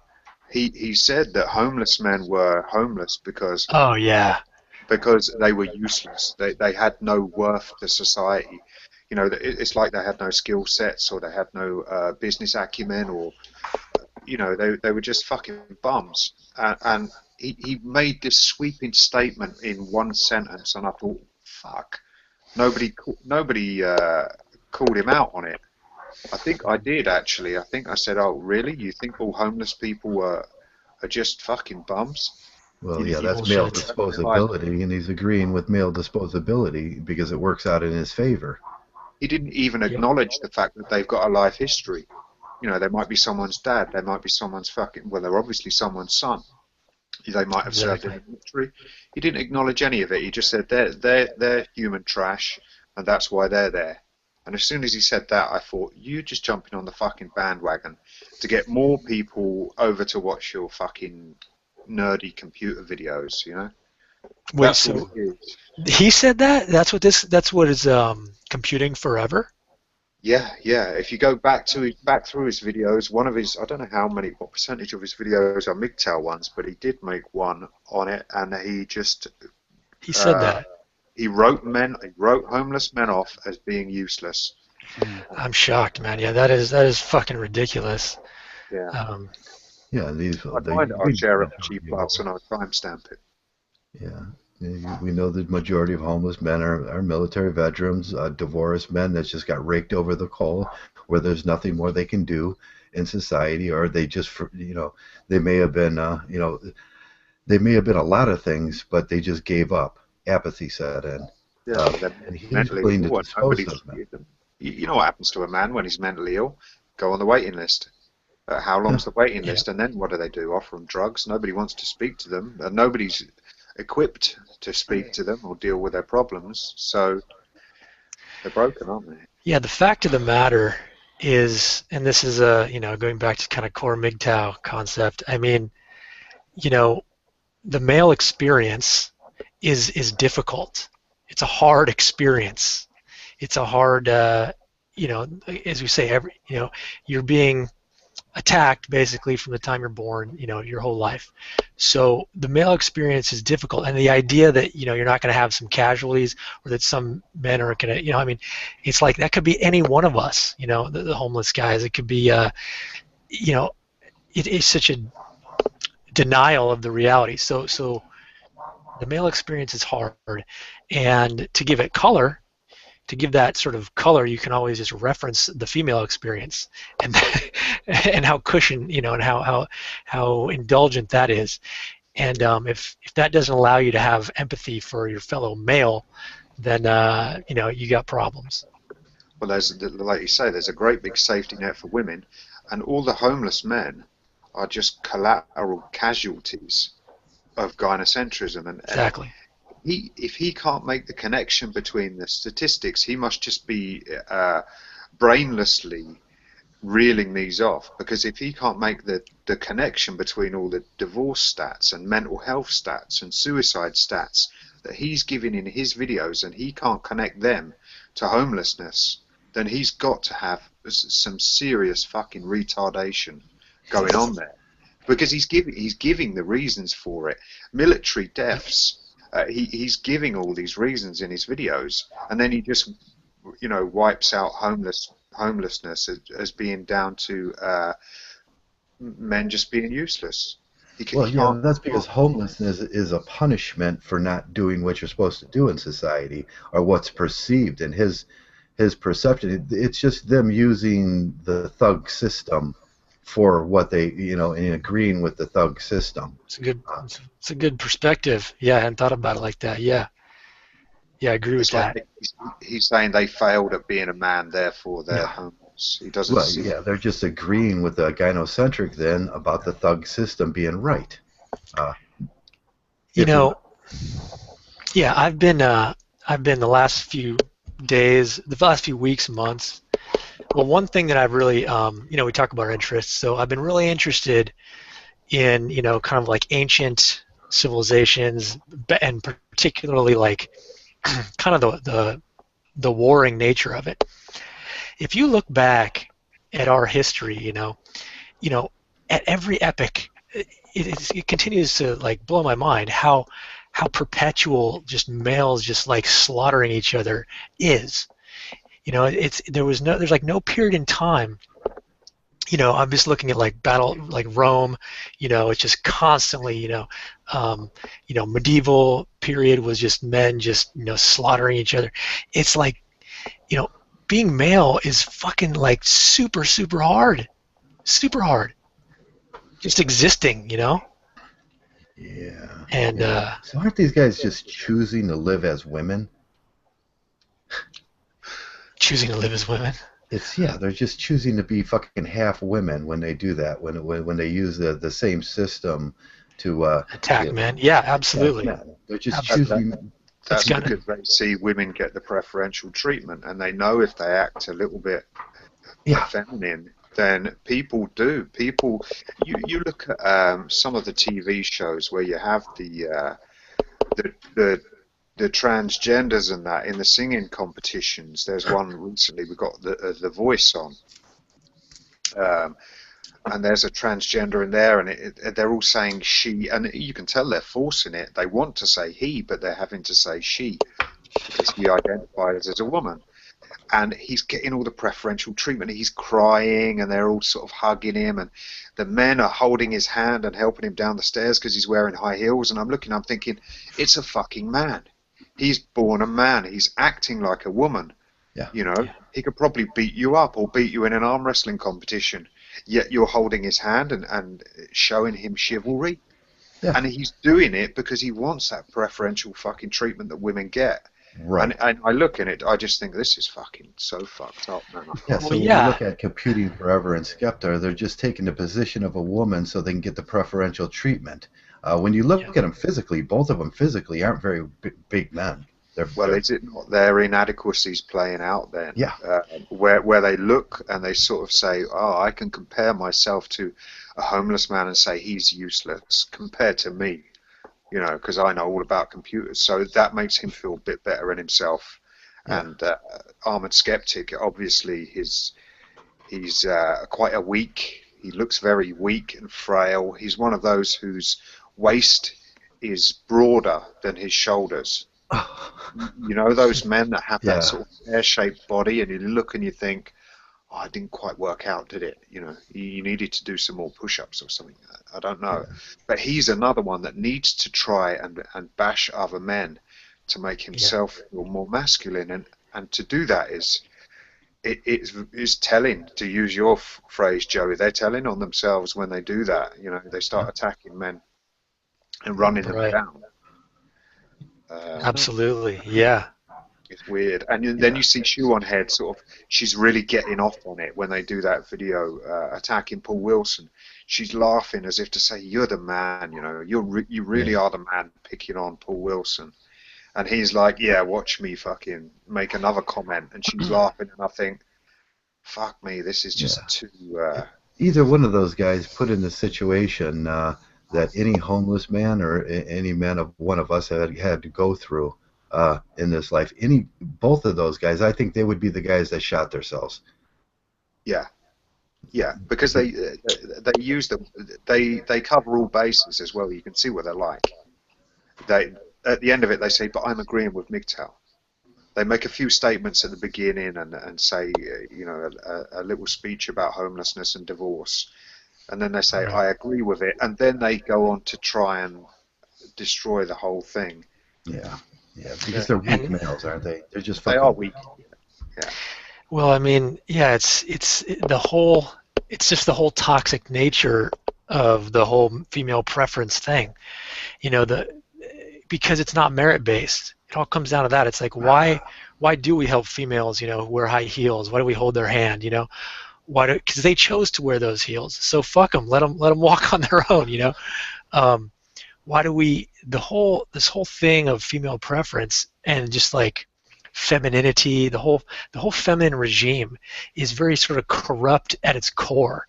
You know, and that's why, you know, masculinity again. You know, Uncle Bern championing this whole thing, but you know, masculinity, as I've come to think of it, it's the much more rare thing in nature, and it's more valuable, you know. So you know, it's like it's easy to slip into femininity and femaleness and feminism because you get these perks, you get these, you know, very you know, just all this candy bullshit thrown at you. But ultimately, it's so corrupt and corrosive that, But being male, being masculine is harder. So you can imagine it makes sense in a way to do it. You know. Look at their motivations. Not the men who act feminine, but the ones who bash men and attack Mgtow when they say, "Oh, it's a noble cause," and they sort of agree with it, but they've got no choice but to attack it because they've run out of fucking ideas to make content, and they do it because Armored Skeptic gets over $1,100 per video, and they do it for money. So they would take a giant shit on men and what we're trying to do in Mgtow, just to get another fucking handful of cash. And what are they going to spend that cash on? What's it for? Their You know, girl. yeah, for the Buying girl, pussy. buying pussy, to be a blue Pussy. pill man, consumption, having the latest phone, being a fucking sellout, and they step on other men to get that handful of cash so they can carry on, you know, living this life which is somewhere in the middle ground. Oh yeah, this is But that's just fucking all the it. more reason to destroy them. Yeah. How many subs does he have to get that much money per video? I don't know. Is he like 100,000 or something? Oh, he's got well over 200,000, I'm still 500,000. I'm still confused on Wow. this middle ground thing. Sorry guys, I just can't stop thinking about this. It's like saying okay, let's take all the Nazis and let's take the most extreme Nazi and the most liberal Nazi, and that will be the correct Nazi to have. Exactly. Or let's take all the tree huggers, and let's take all the hippies and tree huggers, and we'll take the most extreme tree hugger and the most liberal tree hugger, and the middle one, that will be the correct tree hugger. Mgtow is not about having a stance of a. I just don't get this middle ground thing. Who said that? I need to watch this guy. He must be something wrong with his. It was a computer guy essentially is making that argument. Well, it's the moderate, isn't it? The moderate I just always don't get does. it. Yeah, it's lies. It's lies. It's A moderate Mgtow doesn't exist. Mgtow is a collection of men that talk about ideas. Nobody stood on anything. We're not saying this is the definitive stance of Mgtow. Nobody says that. I just don't get this middle ground thing. And no, I've heard some of the transsexual guys say it as well. You know, and I was just trying to think what they were trying to mean by this middle ground thing. Yeah, I mean, male suicide is 5 times what it is for females. So if you take the middle ground, then you just want it to be 3 times the rate. Then you're good, right? Oh, yeah. Yeah, this computer guy, he sounds like he it just goes to show, we've got a long way to go as men, haven't we?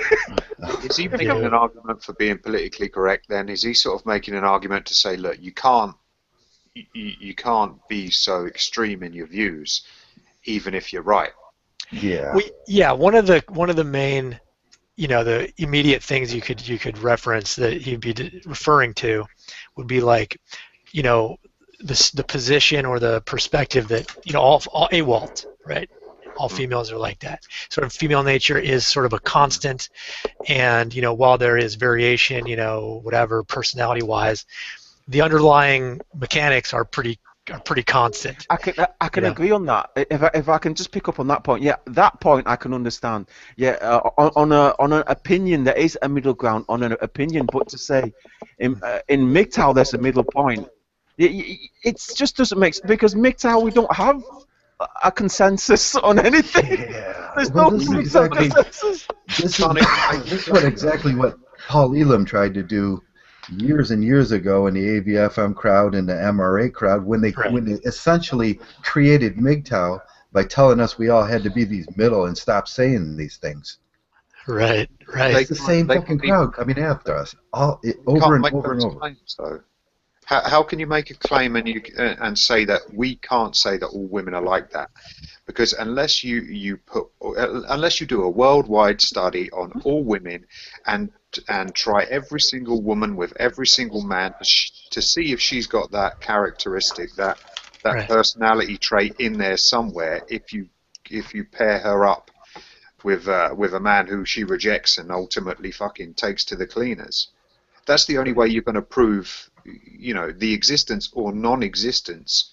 And if you can't do that, then you can't be absolute in your assumptions. You just can't say, oh, come on, guys, you can't say all women are like that. We can say all women are like that because all women have got the potential to be like that. Therefore, we have to assume that all women are like that. We can't say for certain that they are, but he can't say for certain that you can't say that. Yeah, that's the perfect gauge to look at. All Walt or no Walt. Where do you fall in the middle on that? That's a good gauge to look at. In fact, that's one of probably the best tests of a red pillar who actually gets in and one who's just kind of like not really. Um, 99%. If you're going to argue for 99%, then I mean, to make an issue of it that 1% might not be like that is just exactly. And so, which to me kind of leads into kind of an interesting um, consideration of what is meant by bigotry, the idea of bigotry, because that's basically what Paul Elam kicked me out for, was he called me a bigot, right? Because I was mischaracterizing females by by saying, hey, well, and so if you have, like, say black, say whatever race of people, and like, you know um, and you generalize, like, I guess the Muslim one might come up again, but the point is, if you observe consistent behaviors, are you in the right to kind of like accept that as what it is, and then act in that way? You know what I'm saying? So, like, if, let's say, a lot of Eskimos have organized, or Italians, that's a good one. Italians tend to be there's a lot of organized crime, and like, or let's going back to when there was a lot more. Would it be reasonable to kind of like be apprehensive that maybe Italians are related to the mob, right? Would that be a reasonable action to take and not bigoted? it would be a reasonable assumption to make if that had been your experience. Well, let me make a comparison then, right? In England, it is well known between men who work independently in construction, like self-employed construction workers, not to deal with Indian people because they don't pay, or they want to barter to the point where you're almost working for nothing.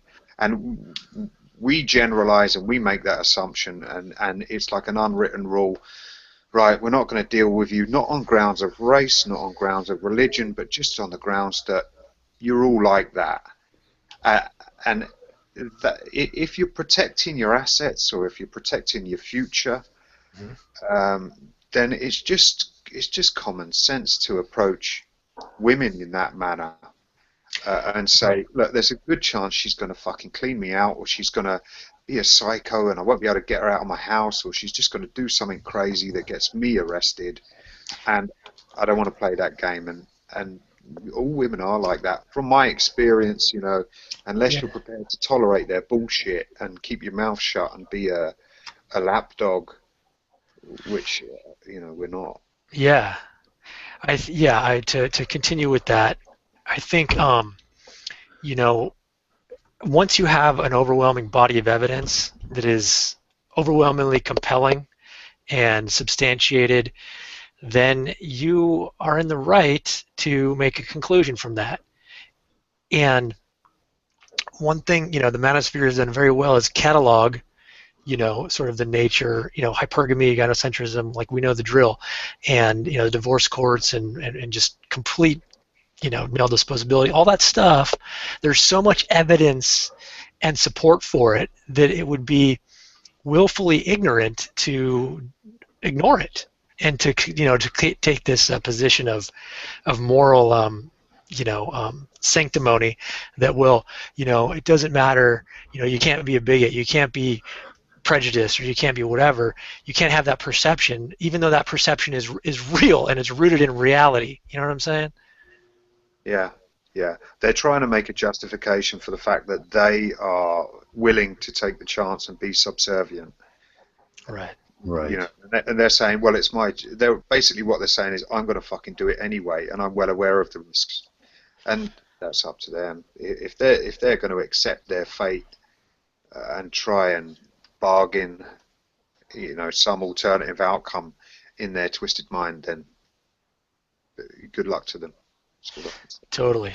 Yeah. I think maybe they're thinking on the other side. They're being the glass is half full and saying, well, 30% of marriages, he doesn't get kicked out. Did you ever think of that? Maybe that's their reasoning. Yeah, but they're miserable as fuck, and the only reason they're there is because they'll get wrecked if they do, right? Yeah, it's either happy wife, happy life living. Yeah, they see that as 30% success rate. 30% falls in the sling rate, where he's just you know, absolutely fucking tied down, can't stand his life. It's like you will get killed if you leave the army. Well, look, we have a 100% success rate of people staying in. You know, Yeah. that's yeah. So that I think that addresses that pretty good. I mean, you know, the AWOL and NAWOL is a ongoing thing, but to me, you know, it comes down to that question of, you know, can you hold a position without being bigoted? And I think, and I argue that you can. It's legitimate to hold an evidence-based position without being, you know, pejoratively bigoted. You know, that word is just, everything has been bastardized in terms of the language. You know, things like bigot. Okay, you're a bigot, but hey, you know, what if I don't like people who keep stealing my stuff? Am I a bigot then? You know, it's like. But Right, anyway, that's women. right, exactly. Who got Exactly. accusation at you then? Who mentioned the word bigot? Oh, that was Paul Elam. Yeah. Oh, yeah. He wants everybody to And be I'll happily tell married you, and fighting gynocentrism, which is just wow. so here's the I can tell you the context when it came up. It was when WAF came out, Women Against Feminism, and you know, they had an article on that over there, and I made in the comments section, I said something to the effect of, yeah, right, bunch of bullshit, you know, like I didn't believe it was, you know, legit. And he's like, you know, you're prejudging women, you know, that's bigotry, you know. And then basically that's, so to me, that anyway, I'm not like, to me it raised, like, I'm not it was irritating, but it did raise what I thought was a worthwhile thing to consider, which is, you know, what is the morally appropriate stance in terms of, you know, understanding people and then having a position in relation to them, you know. But yeah, so What would be the opposite in that question? Where do men get prejudged all the time? well, right. See, that's I'm glad you brought that up. I'm glad you brought that up. Yeah, and he's going back. Because He's stigmatizing you as well. You know, using a negative label, calling you a bigot. You know, when you. and you know, if I am being, you know, like I don't want to be a bad person, quote unquote, but you know, only when it's, you know, like, if I am, then I am. If I'm not, then I'm not. And as you're saying, I think he was being unfair there in that characterization. Yeah. But Was women, that like a conspicuous thing? Was that like he had to be seen to be saying that? Or was there a reason for him to do it other than, was that his genuine opinion, or was he was it sort of? well, Paul's an OSW. yeah, again, it kind of went to, I think, what Traversable or someone was kind of saying earlier, which was, you know, when he went through that transition phase where prior to, he had held that, you know, women are kind of, you know, whatever, all the problems, you know, he was anti-marriage essentially. He was anti the whole thing. But then he went to, he pivoted and did like 180 degrees and said, you know what, as long as you're aware of things, then, you know, like, women aren't that bad, or women are okay, or women are fine. And that was when he said that, and that was the context in which he changed all, you know, no, you couldn't use the NAWALT over there anymore. It'd been used forever, but all of a sudden NAWALT was some kind of, it was illegal, so. But, but yeah.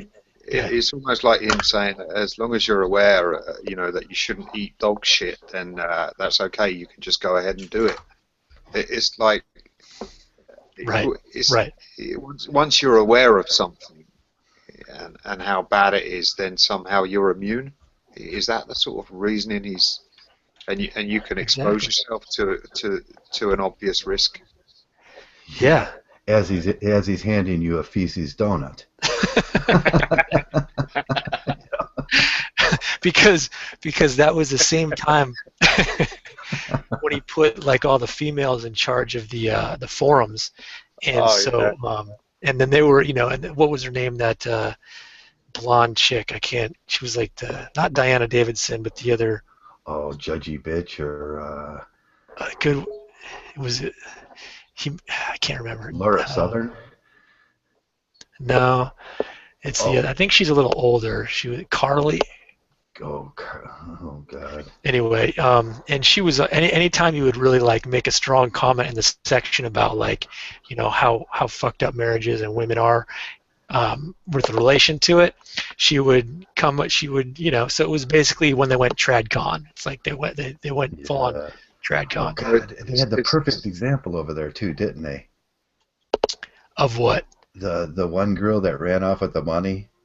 Oh yeah, Bumblebee. Yeah. Bumblebee, yeah. Let's put all the girls in charge, and then all the money disappears, and they're like, "Oh yeah, they don't do that, do they?" So it's a voice. It's a voice for men, as long as they don't say anything about women, and the women who work at a voice for men, moderating all the forums. Yeah. Can tell you through. Yeah, a voice for men is filtered through the gynocentric. Yeah, and the women run off with all the money anyway. That describes it perfectly well. Okay, a voice for men censored by women. Thank you. Censored by women, yeah. That's the gynocentric. We're filtered through the gynocentric, and that's how we're. So doesn't that just prove that all women are like that? They've let them in there, and the whole thing's failed to the point where if you look at Google Analytics, it's fucking flatlining. Because they let women in there, because all women are like that. They're another data point, right? Yeah. But if we just move the bar closer, right, middle ground. We'll find a middle ground. That won't be that way.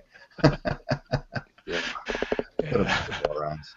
What a bunch of morons. Okay. Yeah, the on the discrimination thing, it's like, so I just find this hilarious irony that I'd like to just share with you guys, right? So the whole movement, a lot of the power of the victimhood narrative of women and feminism rides on the idea of discrimination against women, right? That's the big thing. Right. Everyone's discriminating against women, blah, blah, blah, blah. Okay, and so it's predicated on the idea then that discrimination is wrong and bad. If you don't believe that, then you have no case. But who can you think of a type of person in your own mind who is like the most discriminating person, type of people on the face of the planet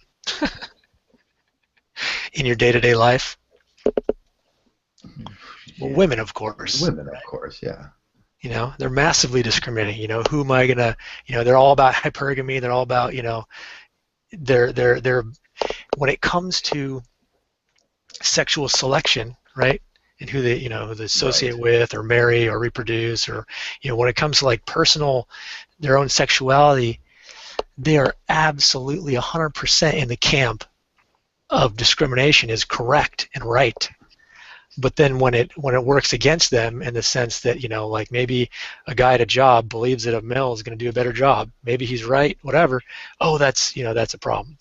So I think that's just an irony that's often overlooked, that females are the biggest discriminators, yet they use it as a hammer.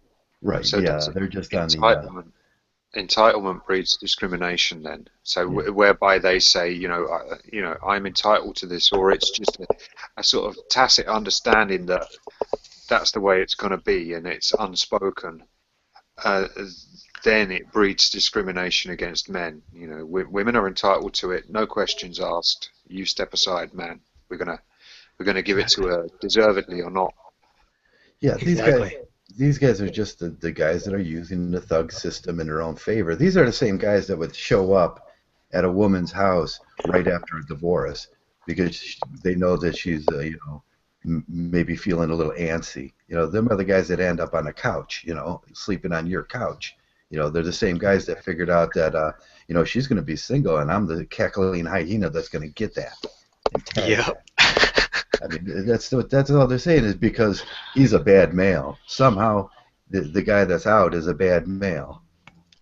Right. And they're using the thug system in their favor.